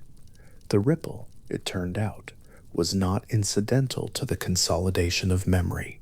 It was the consolidation of memory, or at least the hippocampal half of it. But the hippocampus does not work alone in this process, and the sharp wave ripple is not the only event participating in it. The slow wave, sweeping across the cortex from front to back, producing its steady rhythm of upstates and downstates, creates a kind of timing framework into which the hippocampal replay is inserted. The sharp wave ripple does not arrive randomly. It arrives in a specific temporal relationship to the cortical slow wave, typically during the early portion of the up state, roughly 50 to 100 milliseconds after the cortical neurons have fired their synchronized burst. This is not coincidence. The cortical up state produces a brief window of heightened excitability in the tissue, a moment when the cortex is most receptive to incoming signals, most prepared to receive and register new information. The hippocampal ripple arrives precisely into that window, delivering its compressed replay of the day's experiences to a cortex that is momentarily poised to receive it. Between the slow wave and the ripple, there is a third event, an intermediary, that appears on the EEG as a brief waxing and waning burst of oscillatory activity in the range of 11 to 16 oscillations per second, lasting roughly half a second to 3 seconds. It is called a sleep spindle, and it appears in NREM stage 2 sleep as a dense rhythmic packet of electrical activity. On a recording, it looks like a short passage of rapid oscillation, rising and then fading, set against the slower background of the night. The sleep spindle is generated in the circuits connecting the thalamus and the cortex, and its role in the consolidation sequence is one of precise temporal coordination. The spindle arrives between the cortical slow wave and the hippocampal ripple, serving as a kind of bridge signal, a timing element that helps synchronize the two.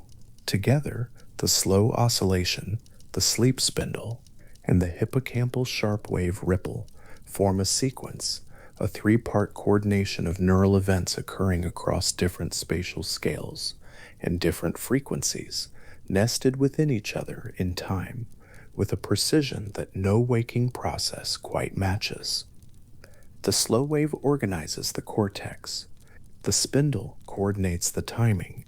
The ripple delivers the content. And what is delivered? The compressed, sequentially faithful replay of the day's encoded experience is gradually transferred, repetition by repetition, from the hippocampus's temporary storage into the longer, more stable architecture of the cortex itself. This is what is known as systems consolidation. The idea is that the hippocampus, while essential for initial encoding, is not the brain's permanent address for memory. It holds experiences in a kind of fast, flexible storage, capable of rapid encoding, but also vulnerable to interference and decay. Over time, through exactly the kind of coordinated replay that happens during slow-wave sleep, The essential structure of those experiences is re-expressed in cortical networks, where it can persist for years, decades, the span of a life. The hippocampus is not the library, it is the loading dock.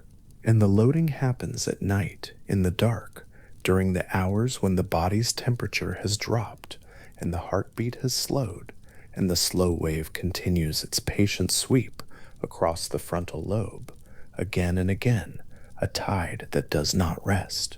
There is a study that made this process tangible in a way that even those who conduct such experiments describe as quietly affecting.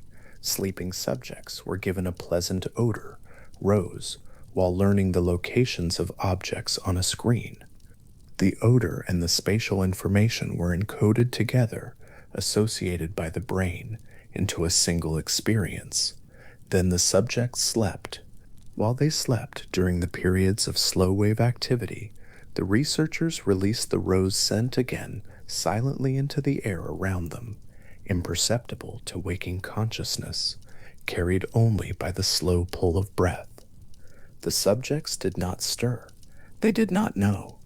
And yet the next morning, when tested on the spatial task, those who had received the cue during sleep performed measurably better than those who had not. The odor, without waking its recipient, without producing any observable response, had reached into the sleeping hippocampus and triggered the replay of the associated memory. The consolidation that would have happened anyway was amplified, nudged, enriched by a signal the sleeping brain received and used without any conscious participation at all.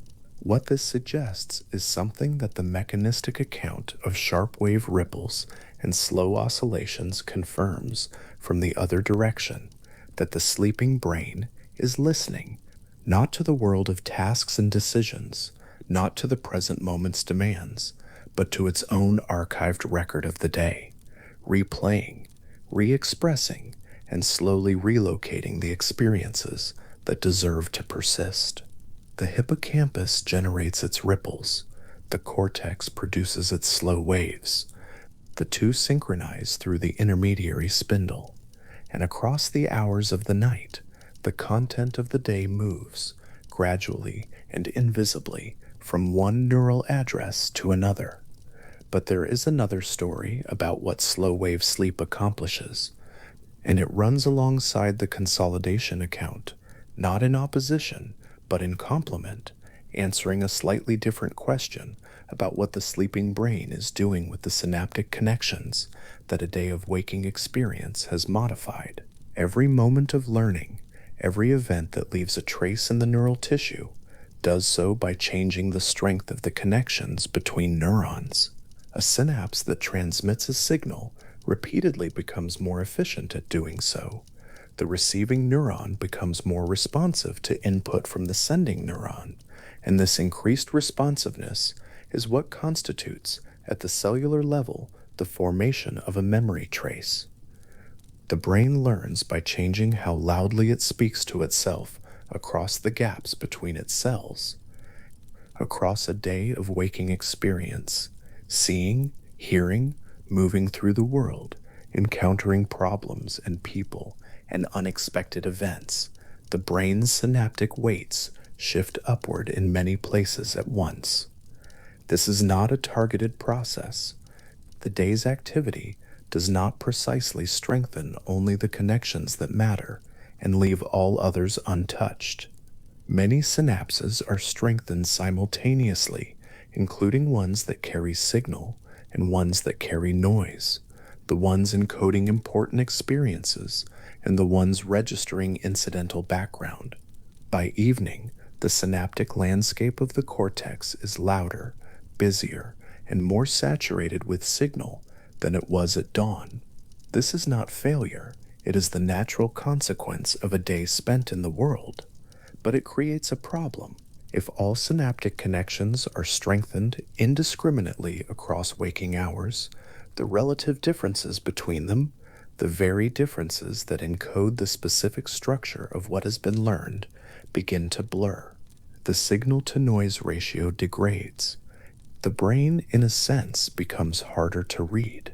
The synaptic homeostasis hypothesis, developed over many years through careful thinking about what slow-wave sleep actually accomplishes, proposes a specific solution to this problem.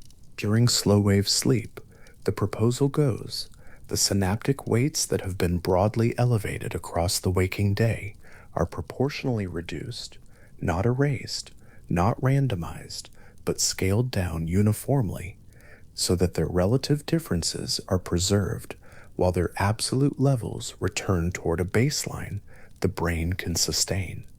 Think of it as turning down the volume on a recording without changing the mix. Every channel is reduced by the same proportion. The relationships between channels, which is louder, which softer, which carries the melody, which the background, remain unchanged. But the absolute level drops, and in doing so, the signal becomes cleaner, more distinct, easier to hear. This downscaling, the hypothesis proposes, happens through the dynamics of the slow wave itself. The down states, those moments of near complete neural silence, the trough of the slow oscillation, are not simply gaps in activity. They are moments in which the energetic and molecular conditions of the synapse are briefly reset, in which the mechanisms that sustained elevated synaptic strength are allowed to relax.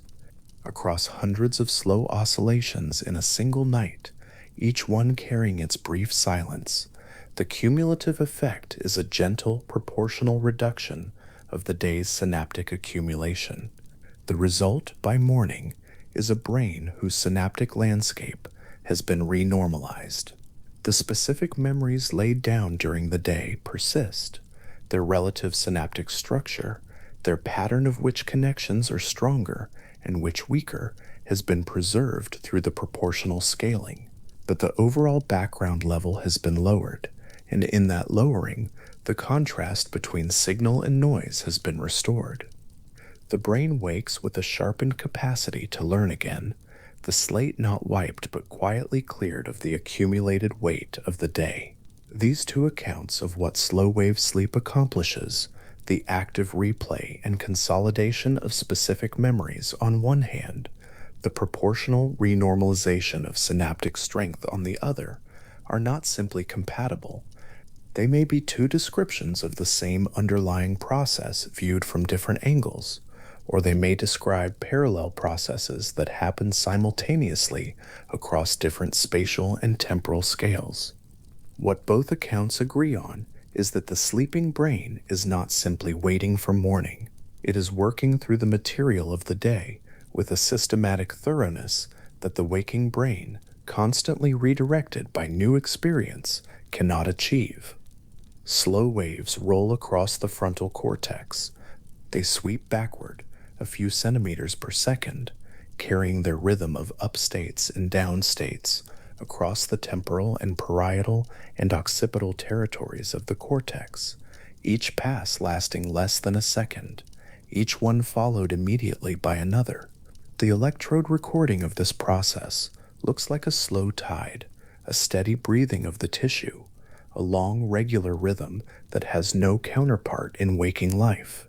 The hippocampus, deep in the temporal lobe, fires its ripples into the gaps between slow waves, or into their upstate peaks, precise in its timing, faithful in its sequence, replaying the afternoon's roots and conversations and newly encountered facts with the compressed efficiency of a system that has been doing this work for as long as there have been brains capable of learning.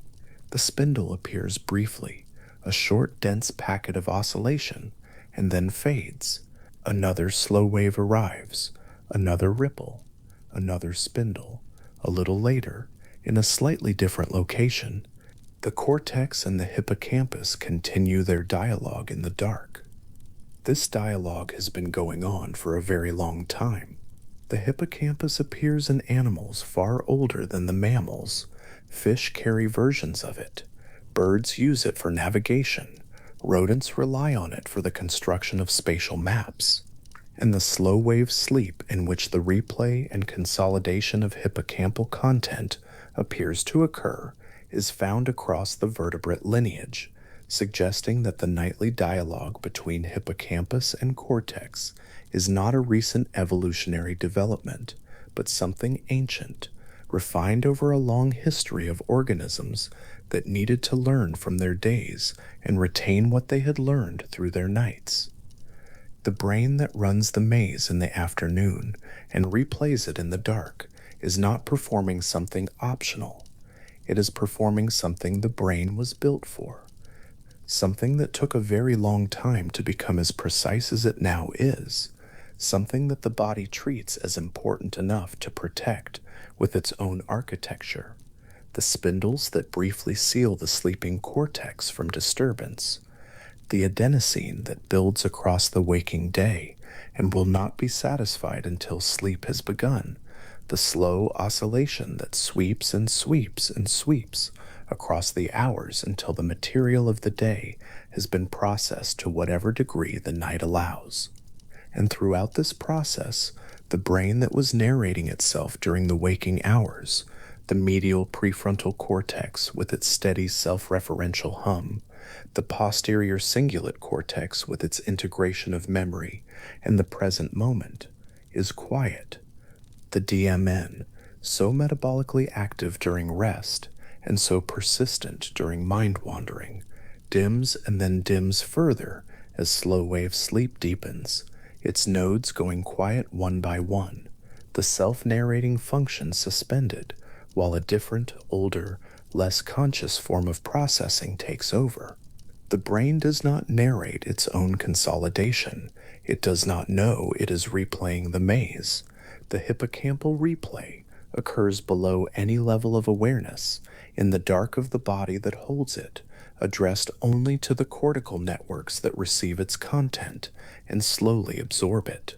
The experience, first encountered in full waking consciousness with all its richness of perception and attention and self-reference, is now being distilled into something the brain can keep, stripped of the moment's noise, preserved in its essential structure, filed where it will persist. There is something in this that is hard to look at directly, the way a mechanism is sometimes harder to receive when it is fully understood rather than only glimpsed. The care with which the sleeping brain handles the day's experience, the precision of the timing sequences, the faithfulness of the sequential replay, the proportional economy of the synaptic renormalization, all of it happening in a body that is entirely still, entirely unaware, breathing slowly in a darkened room. The slow wave continues. It began in the frontal cortex, in the tissue that spent the day making decisions, maintaining intentions, holding plans in mind across the gaps between their execution. It sweeps backward, carrying its upstate and its downstate in sequence, crossing the motor cortex and the sensory cortex, passing through the parietal territories where space and the body's position in it are continuously modeled, arriving finally at the occipital regions where the visual world is reconstructed from the signals carried up from the eyes. All of it now quiet, all of it participating in the slow oscillation that is the brain's deepest regular rhythm, the signature of its most restorative state. In the spaces between neurons, the narrow channels of the extracellular matrix, the gaps across which chemical signals diffuse and accumulate, the molecular products of a day's worth of neural activity are present in elevated concentrations. Adenosine, which accumulated across the waking hours as a byproduct of the metabolic effort that thinking and perceiving required, has reached its peak and has begun to act on the receptors that promoted sleep onset. Its work of drawing the brain toward sleep is now complete, and in the hours of deep sleep, its concentration will begin to fall. Other molecules are present too, the metabolic residues of hours of high-energy neural activity, peptides and proteins that the brain produced in the course of its work and must now manage. Some of them, The brain will clear through mechanisms that operate most efficiently during the slow oscillations of deep sleep, channels and currents that move through the tissue in the dark with a quiet thoroughness that the waking state does not permit. The slow wave does not stop for any of this. It continues its sweep, front to back, the tissue rising into activity and falling into silence in a rhythm that has no agenda beyond itself, no target and no conclusion, simply the patient repetition of the night's fundamental oscillation.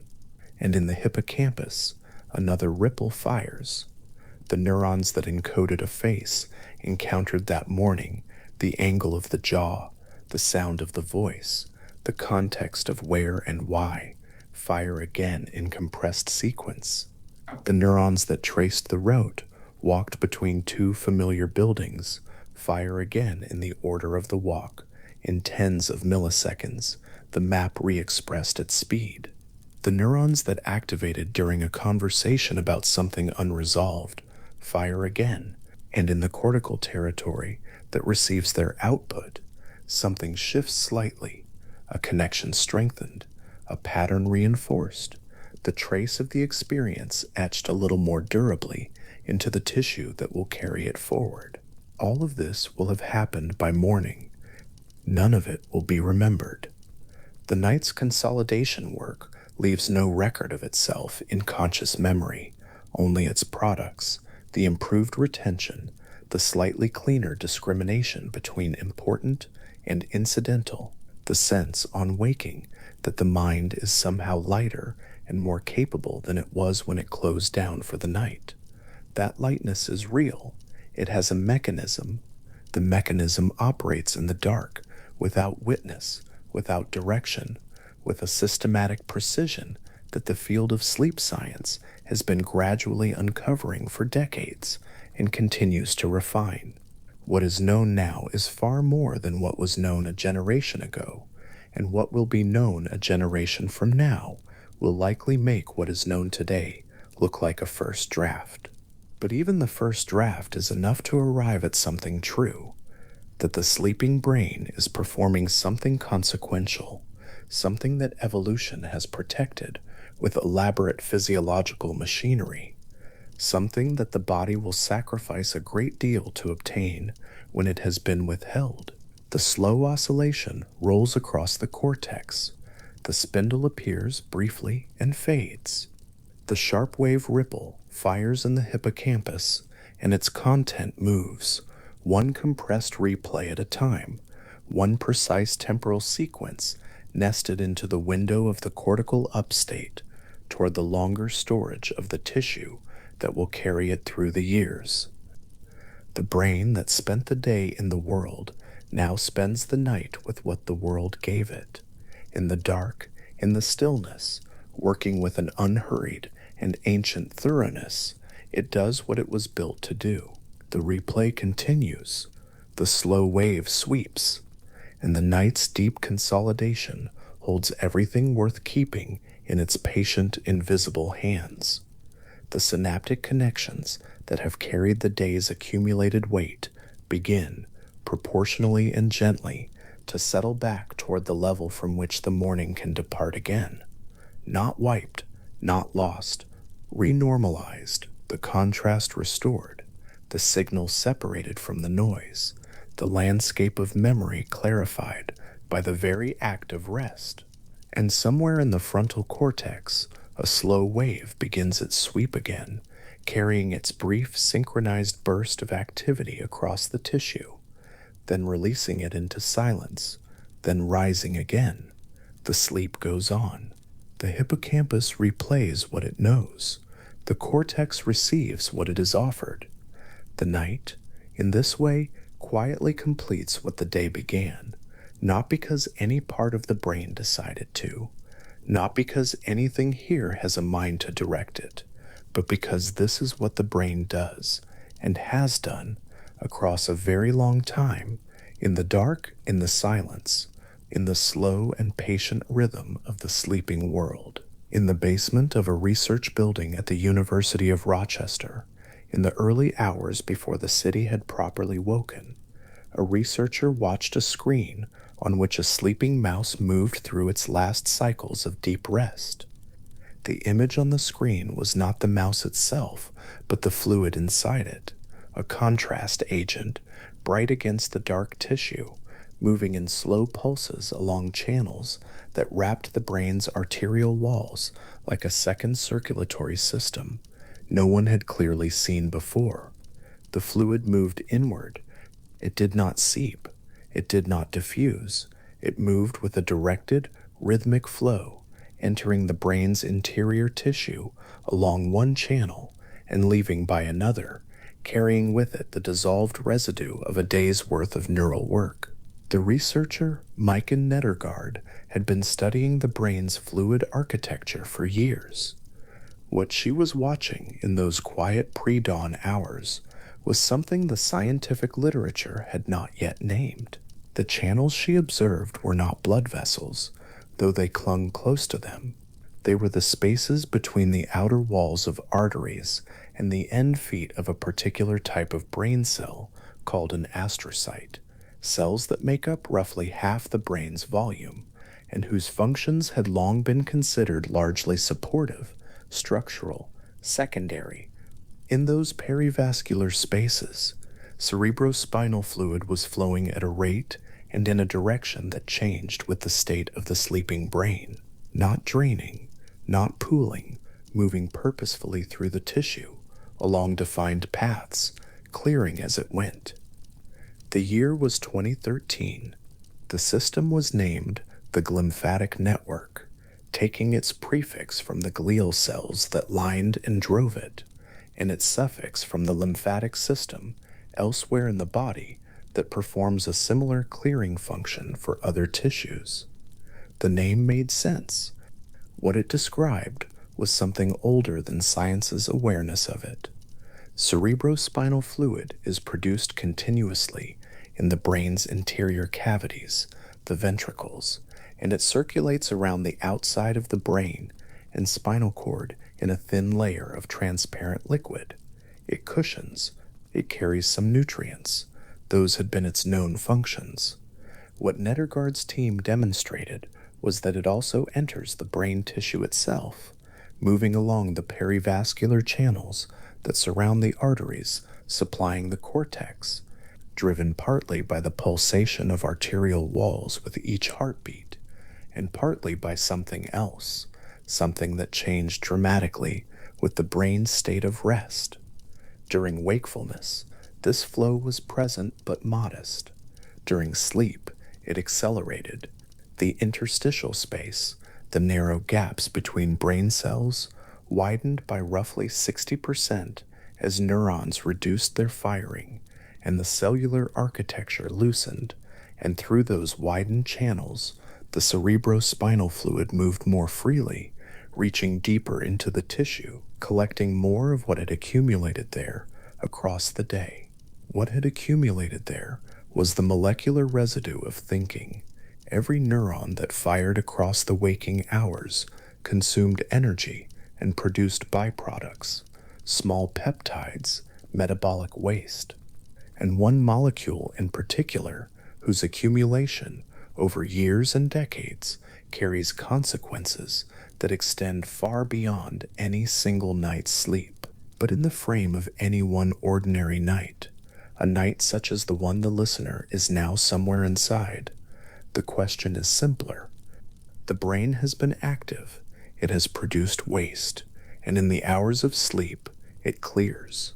The astrocyte end feet that line the perivascular channels carry a specific protein embedded in their outer membranes. The protein is called aquaporin 4, and it forms channels through which water moves with exceptional ease. These channels are clustered most densely precisely where the end feet contact the walls of blood vessels, at the interface between brain cell and fluid channel, as though arranged by a plan, though no plan exists, only the long selection of forms that worked. Through these aquaporin 4 channels, water flows in response to osmotic gradients, and with it, the dissolved contents of the interstitial space are drawn along, entering the perivascular outflow channels and moving toward the larger venous drainage that carries waste out of the skull entirely. The machinery is molecular. The effect is architectural. The brain, in sleep, opens itself to be washed. The 60% expansion of the interstitial space is not a small change. In ordinary waking tissue, the gaps between neurons are narrow, barely wide enough to allow the diffusion of ions and small molecules from one cell to another. In sleeping tissue, those gaps widen enough to change the physics of fluid movement entirely, shifting from slow diffusion to something closer to bulk flow. Bulk flow carries material through tissue far faster than diffusion alone. It is the difference between waiting for a smell to drift across a still room and opening a window. When neurons reduce their activity and the cellular matrix reorganizes, the brain creates the conditions under which its own cleaning can proceed efficiently. Wakefulness is not merely a state of neural activity. It is, incidentally, a state in which the brain's cleaning system runs at a fraction of its sleeping capacity. Laura Lewis, working at Boston University, wanted to know whether the same mechanism could be observed in the living human brain without any contrast agent, without any surgery, without anything more than the MRI machines already present in research hospitals across the world. The technical challenge was considerable. Standard functional MRI acquires brain images slowly, one full volume every 2 seconds or so, which is too slow to capture the rapid dynamics of cerebrospinal fluid flow through a channel as small as the cerebral aqueduct. Lewis developed a faster acquisition method, one that could sample the brain's fluid and electrical state together, simultaneous fast MRI and EEG, at rates quick enough to see the pulses of fluid that earlier work in mice had predicted. What she found, published in 2019, was that during human NREM sleep, large rhythmic pulses of cerebrospinal fluid surge through the cerebral aqueduct, the narrow channel connecting the brain's third and fourth ventricles, in a pattern that was tightly coupled to the slow electrical oscillations being recorded at the scalp. The coupling was precise. A slow wave would build in the EEG trace. Blood flow in the cortex would decrease as neurons entered their down state of collective silence. And then, a fraction of a second later, a pulse of cerebrospinal fluid would surge inward through the aqueduct, filling the space vacated by the blood, driving fluid deeper into the perivascular channels, and then withdrawing again as the next slow wave began to build. 3 things were moving together: electricity, blood, and fluid in a coupled oscillation that looked, once seen, like the most natural coordination in the world. The sleeping brain was not just electrically rhythmic, it was hydraulically rhythmic. Every slow wave was also a pump stroke, and the slow oscillations that govern deep NREM sleep originate primarily in the frontal cortex, rolling backward across the brain in traveling waves that sweep from the front of the skull toward the back, repeating hundreds of times each night. Each wave reflects the near simultaneous transition of millions of neurons from active firing into a brief moment of profound silence, and then back again. That silence, the down state, is one of the deepest states of neural quiet the brain ever enters while still alive. During it, the blood oxygen signal drops slightly as the tissue's demand for oxygen falls, and into that momentary space of reduced blood volume, the cerebrospinal fluid surges. The brain breathes, in a sense, though the word is borrowed from the lungs, and the mechanism is entirely its own. The chest expands and draws air.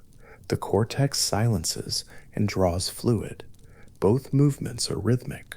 Both clear the tissue they move through. One molecule accumulates in the brain's interstitial space across the waking day in a way that makes it particularly relevant to the glymphatic system's nightly work. It is called amyloid beta, and it is produced continuously as a byproduct of normal neuronal activity. Every firing neuron, every active synapse generates a small amount of this peptide, which is released into the space between cells and requires active clearance to prevent its accumulation. In the waking brain, the glymphatic system clears amyloid beta at a modest rate. In the sleeping brain, that rate increases substantially. The wider interstitial channels, the faster bulk flow, the rhythmic hydraulic pulsing, all combine to clear amyloid beta at a pace that waking cannot match. Even a single night without sufficient sleep, in an otherwise healthy brain, produces a measurable increase in amyloid beta in the hippocampus and the thalamus, two structures that bear the weight of memory and sensory relay, two structures that need their channels clear. This is not an ancient mystery. It is a recent measurement made with tools developed within the last 2 decades in animals and then in people, with a precision that would have seemed beyond reach not long ago. The fact that the sleeping brain clears faster than the waking brain was not suspected before Nedergaard's work. It was not a hypothesis waiting for evidence. It was simply unknown, one of the many functions of sleep that lay hidden inside a process so familiar that no one had thought to look carefully at the fluid dynamics of its resting tissue. The brain had been doing this every night for the entire history of the human species. The knowledge of it is new. The mechanism is ancient. Astrocytes are not passive. That has become one of the clearer lessons of recent decades in brain science. For a long time, they were described as the brain's support cells, structural scaffolding, insulation for the myelin sheaths of axons, providers of metabolic support to neurons that did the real electrical work. That picture was not wrong, but it was incomplete in ways that have since been partially filled. Astrocytes respond to neural activity. They sense the buildup of ions and neurotransmitters in the synaptic cleft and adjust the local environment to support continued signaling. They communicate with each other through calcium waves that spread slowly across networks of coupled cells, a form of information transfer that is not electrical in the way a neuron's signal is, but is information nonetheless. And their end feet, clustered along every capillary and arteriole in the brain, are the gatekeepers of the glymphatic channels through which the night's cleaning flows. When a sleeping brain enters slow-wave sleep, the astrocytes are not idle. Their aquaporin 4 channels are open. The perivascular spaces alongside the arteries are receiving the rhythmic pulses of cerebrospinal fluid that each cortical slow wave helps drive. The interstitial space is wider than it will be when waking returns. All the conditions for efficient clearance are met, and the astrocytes are at the center of each one. They are not directing the process with anything like intention. There is no intention in a cell, no plan in a protein channel, only the physics of water following its gradients, and the geometry of spaces opened by the night's neural quiet. But the result of all that unthinking cellular choreography is a brain that wakes cleaner than it lay down. The question of sleeping position briefly occupied the research community when a study in rodents found that the lateral position, lying on one side, was associated with more efficient glymphatic clearance than lying on the back or the front. The finding was intriguing. It suggested that the geometry of fluid drainage might be affected by which way gravity pulled on the brain's internal channels. In rodents, the evidence was reasonably clear. In humans, the relationship is less certain, and most researchers in the field have been careful to note that the quality and duration of sleep, the amount of genuine slow-wave activity generated, The depth and rhythm of the oscillations that drive fluid pulsing are almost certainly far more important than body position for the overall efficiency of the night's clearance. The brain's cleaning system is not so fragile that it depends on the precise angle at which a person finds rest.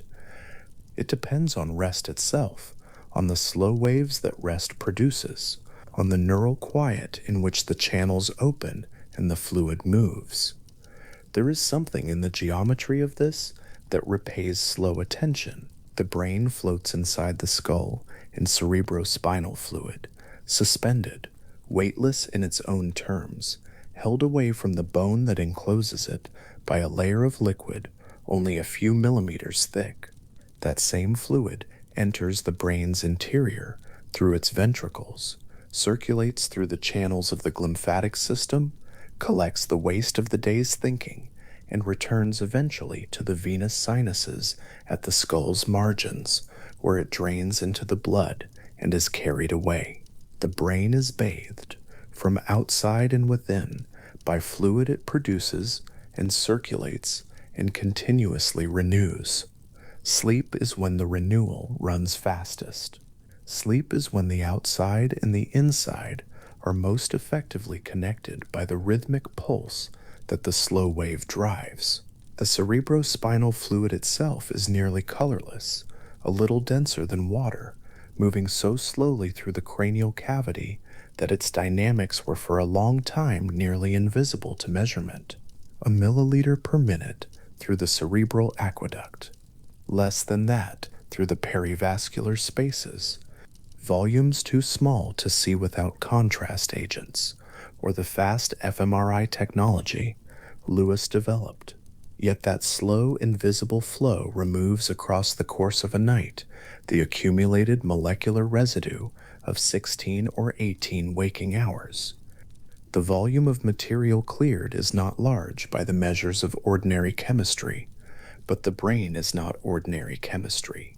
It is the most metabolically dense tissue in the body, using roughly a fifth of the body's total energy, despite being a small fraction of its weight, and the waste products of that energy accumulate in a space so confined and so precisely engineered that even modest buildup has consequences.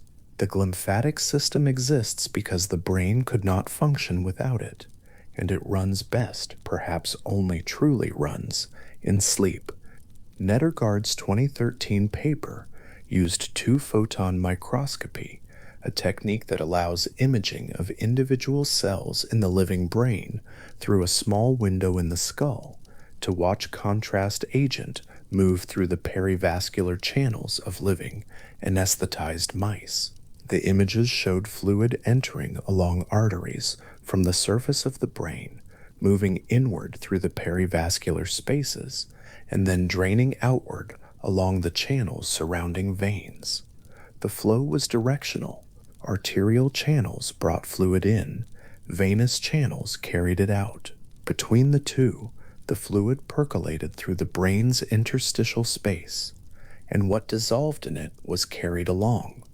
When the mice were awake, the flow was slower.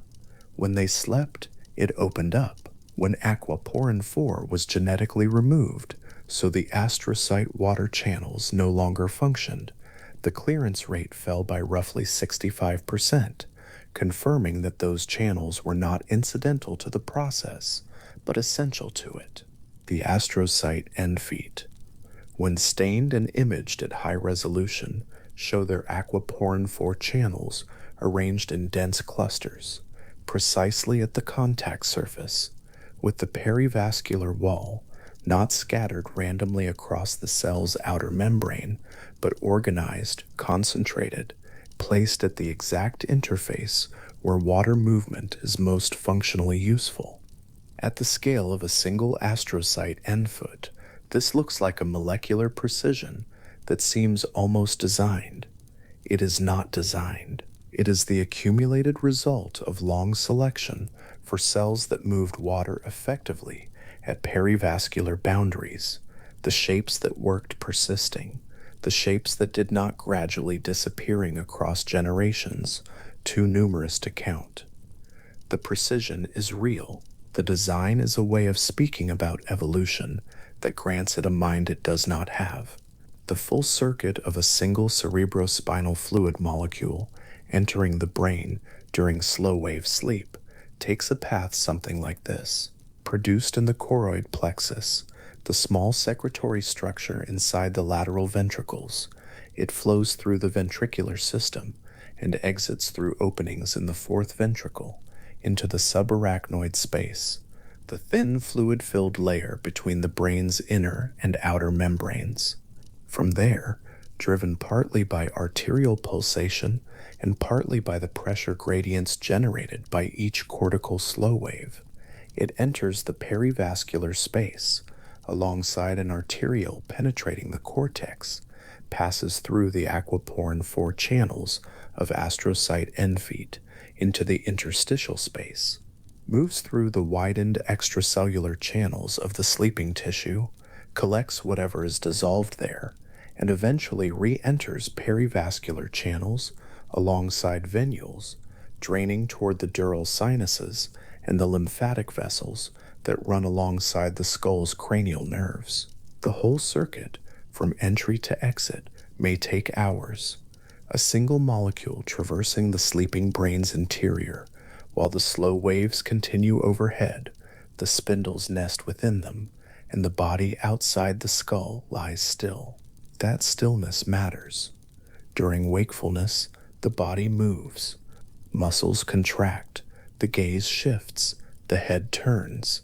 Every movement transmits mechanical forces through the cerebrospinal fluid that disturb the gentle pressure gradients the glymphatic system depends on.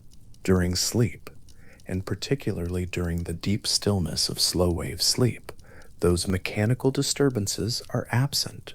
The body achieves a kind of architectural rest that allows the fluid dynamics of the brain's interior to proceed without interruption.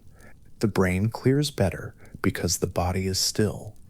The body's stillness is not a side effect of sleep, but one of the conditions sleep creates in order to do its work. Slow-wave sleep is not uniformly distributed across the night.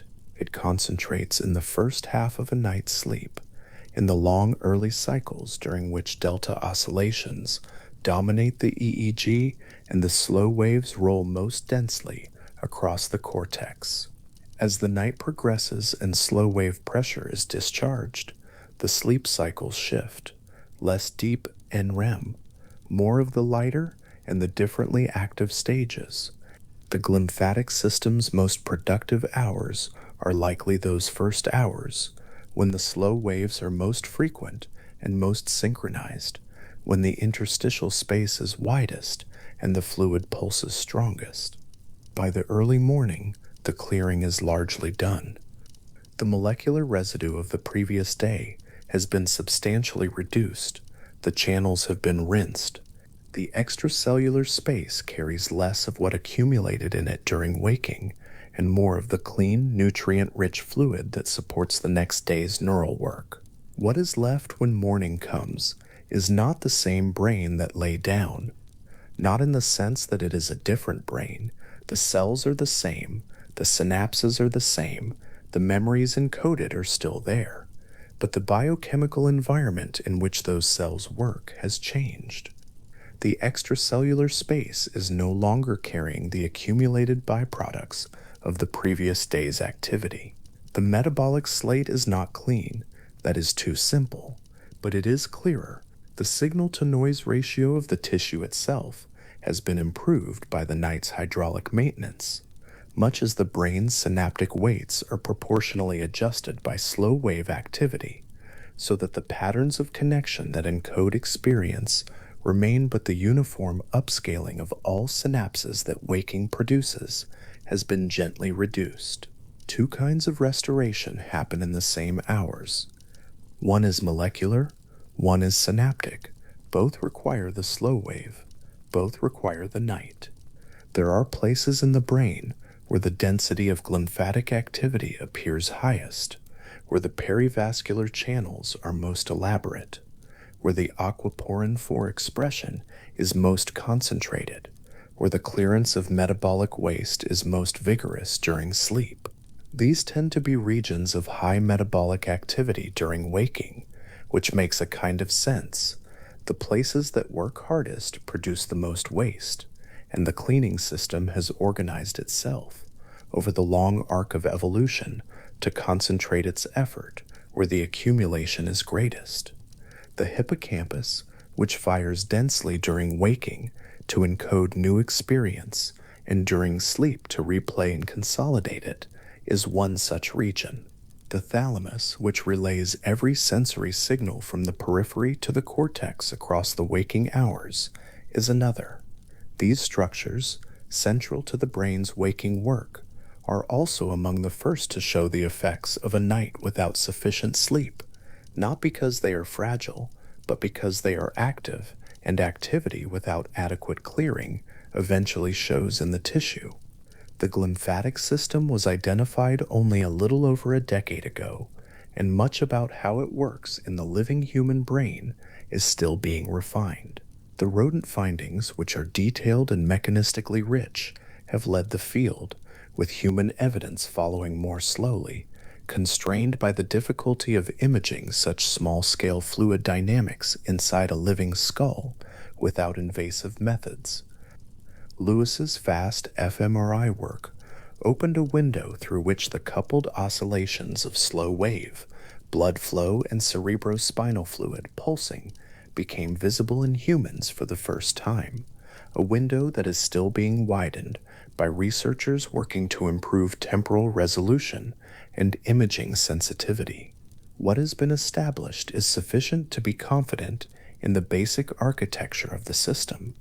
The details of the pathways, the precise quantification of clearance rates in different brain regions, the full relationship between sleep stage and glymphatic efficiency in the human brain, these remain areas of active measurement, careful refinement, and occasional revision.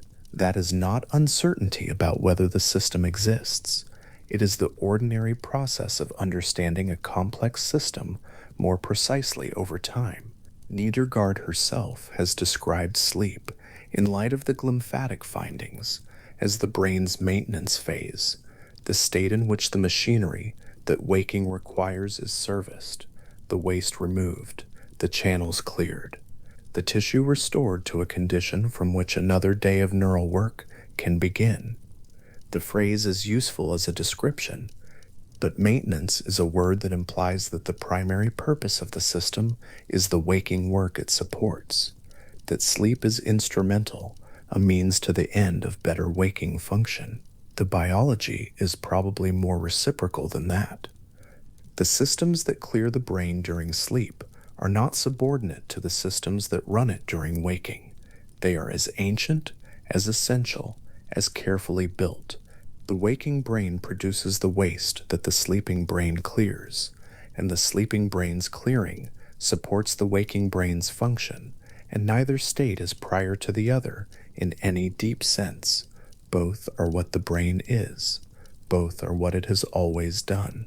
Across the hours of any night that carries sufficient slow-wave sleep, these things are happening, in silence, without any direction.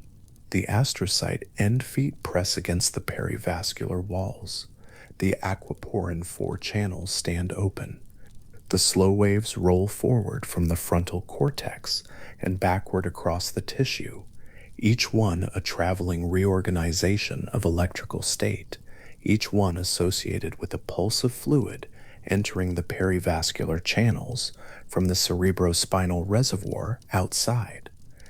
The interstitial space, widened by the neural quiet of the down state, carries the pulse deeper into the tissue than it would carry during waking. Dissolved molecules, small peptides, metabolic fragments, the accumulated chemistry of a day's thinking, are drawn along with the flow and carried eventually toward the venous drainage that will remove them from the brain entirely. And then the next slow wave builds, and the next pulse follows, and the whole sequence repeats in the sleeping tissue, hour after hour, without any awareness of it from the brain it is cleaning, without any guidance from the person whose skull it is occurring inside. Sleep is restoration in this most literal sense, not the felt sense of waking refreshed, though that is real, and its absence is unmistakable. Not only the consolidation of memory, though that too proceeds through the same hours by a different mechanism in the same tissue, but restoration in the sense of the word's most physical meaning, the return of something to the state from which it can function again. The brain, across the night, returns itself to a state from which thinking can begin again cleanly. The channels are clear. The extracellular space carries less of what should not be there. The molecular residue of yesterday has been substantially removed, not by any conscious effort, not by any voluntary process, but by a system that runs whenever the slow waves run. And the slow waves run whenever the deep sleep comes, and the deep sleep comes when the body is still, and the lights are low, and the waking pressures of the day have been set aside. The light in the research building has changed by the time the last cycle of slow wave sleep completes. Not the lights inside the building, those remain steady, indifferent to the hour.